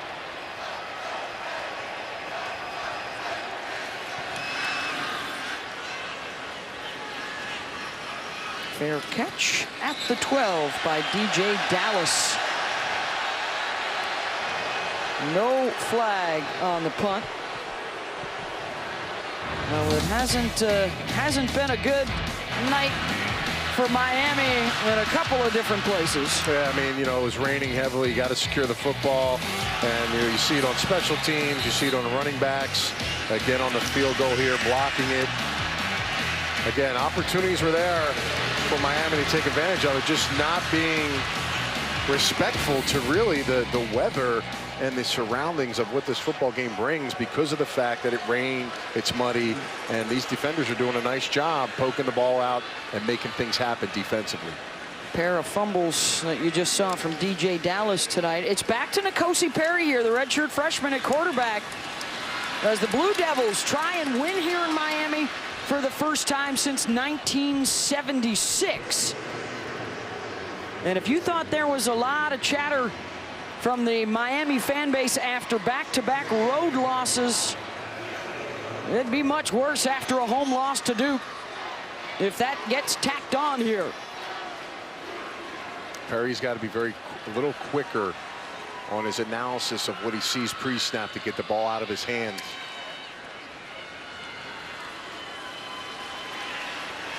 Perry, incomplete. Looking for Jeff Thomas. And he just stared that down, and you know, it's a poor throw, but McDuffie, the safety, just comes tracking this ball. Tracking the ball, he's almost there and just throws the ball over But again, the safeties, they probably read the scouting report. He's going to basically tell you where he's going, track his eyes. So if Perry can figure out in a certain situation here in the passing game to use his eyes, Duke's defense could be very vulnerable into going there and maybe potentially pulling them off an open receiver. He's 3 for 11 throwing the football tonight. They've only converted 1 first down this evening. Perry flushed. Nice move. He'll get out across the 20, and he's going to be short. And they got a spy on him. Number 32, Hill, was the spy on the quarterback. Now with 3 minutes left and 2 timeouts left for Miami, down 8 points. And they're letting this clock run down here. It's 4th and 3.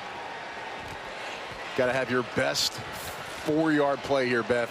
The tight end, to me, Jordan, could be the guy.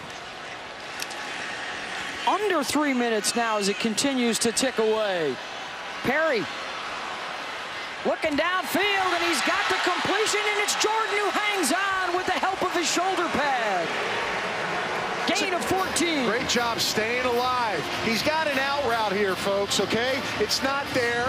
Perry has to roll out, and what does he do? He rolls back into the middle of the field, and Perry keeps his eyes downfield, and just a concentration. That's a tough catch, brings it onto his body. The most important thing is to catch the football, and that's what he did.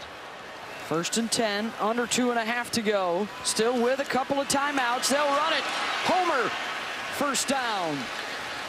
Got to get him going, Beth. He's such a difference maker in this game, and I feel like we've kind of lost track of him offensively for the Canes. It's a nice start there, getting those big yards on first down. This will help your quarterback as well in those passing situations, but they got to get yards here on these first down plays. He and Dallas are both over 100 yards rushing now tonight. They'll run it again across midfield.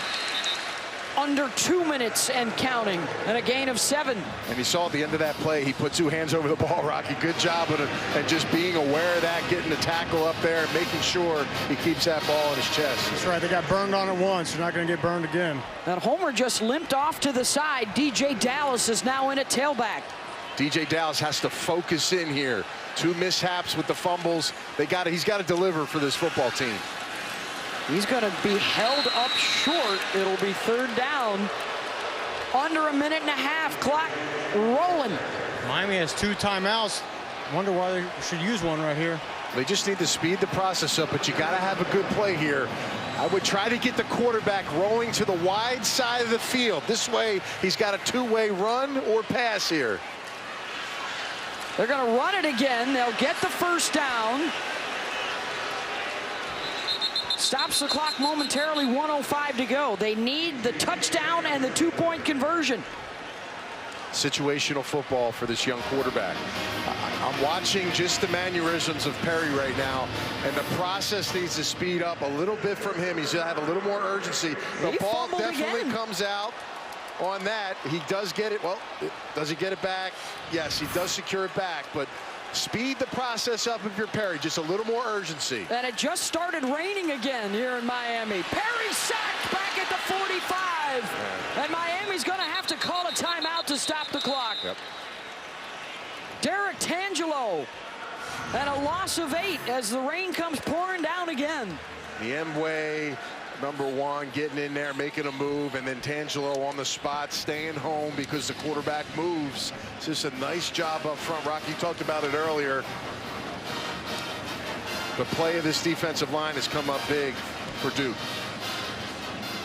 So here we go with the Blue Devils. We're talking about 1976.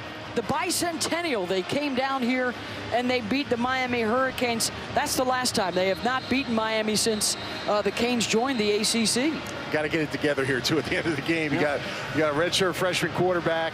This is a situation he hasn't been in really. This is a critical time in the game. You're asking this young man to step up and make some plays. You lose big yardage on that sack on first down. He had to burn a timeout. This is going to be tough for them to manufacture something. He's going to have to make a huge play with his arm in one of these next 2 plays, and they got to speed it up.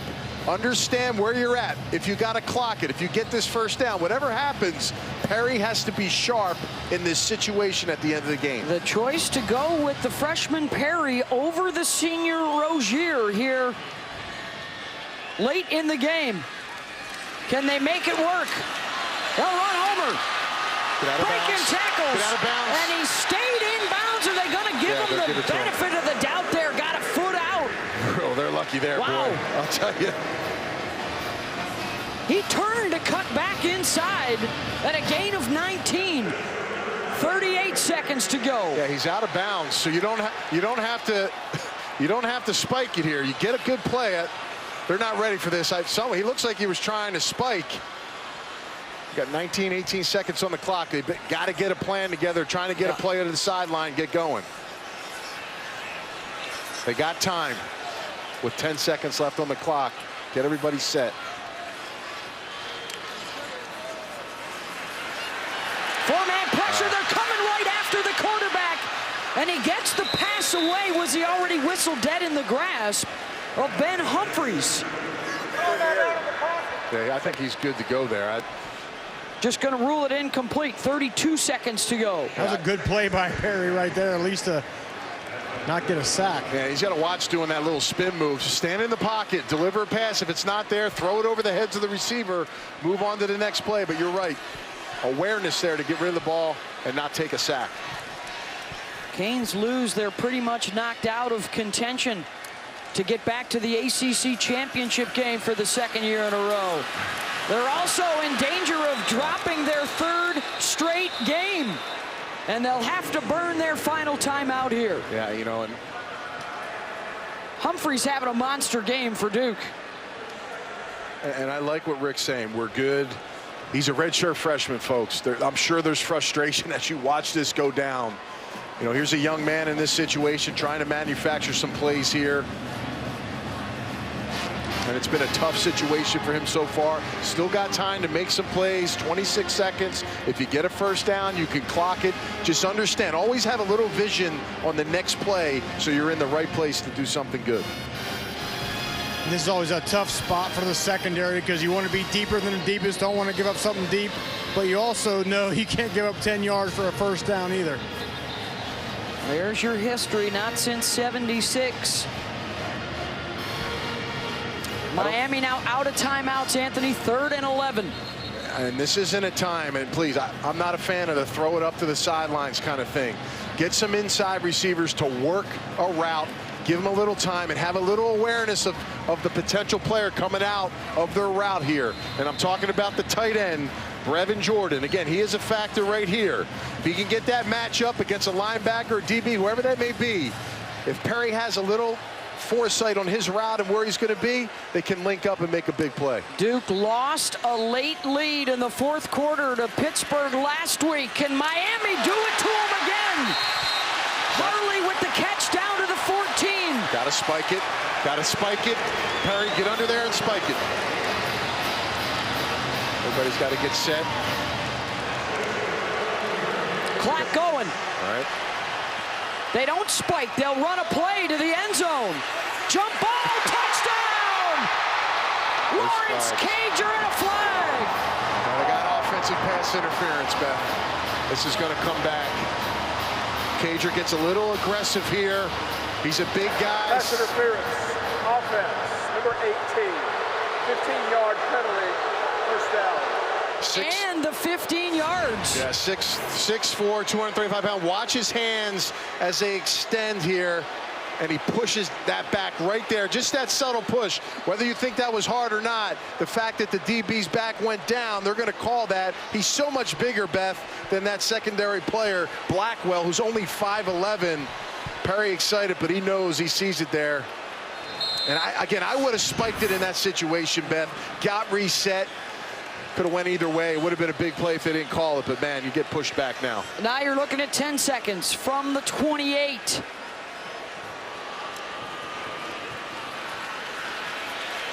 Perry looking to the same guy in the end zone, busted up. Feimster had the coverage. 4 seconds left and a chance for one more. And they're in a defense now where they're going to have 2 players. on the side of their tallest receiver. And he's going to come out of the game. So now your tallest receiver in the football game would be number 7, Hightower, at 6'3". He's a true freshman. Just coming on. Need the touchdown and a 2-point conversion. And now Duke will call a timeout.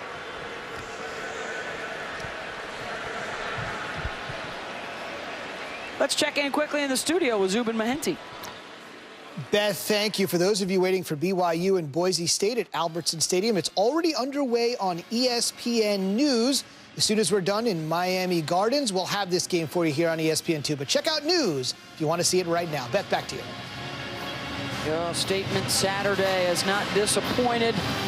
As we work towards the end of the evening, Alabama still leading and shutting out LSU. Oklahoma's losing to Texas Tech. Notre Dame has added to the lead. They're up 10 in the final minute.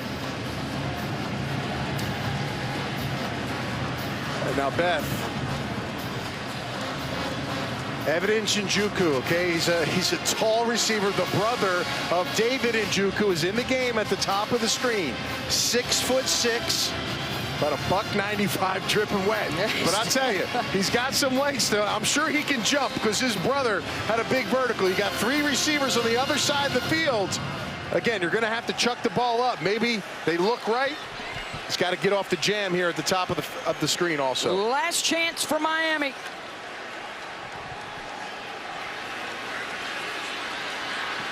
Perry on the rollout, heaves it up for grabs.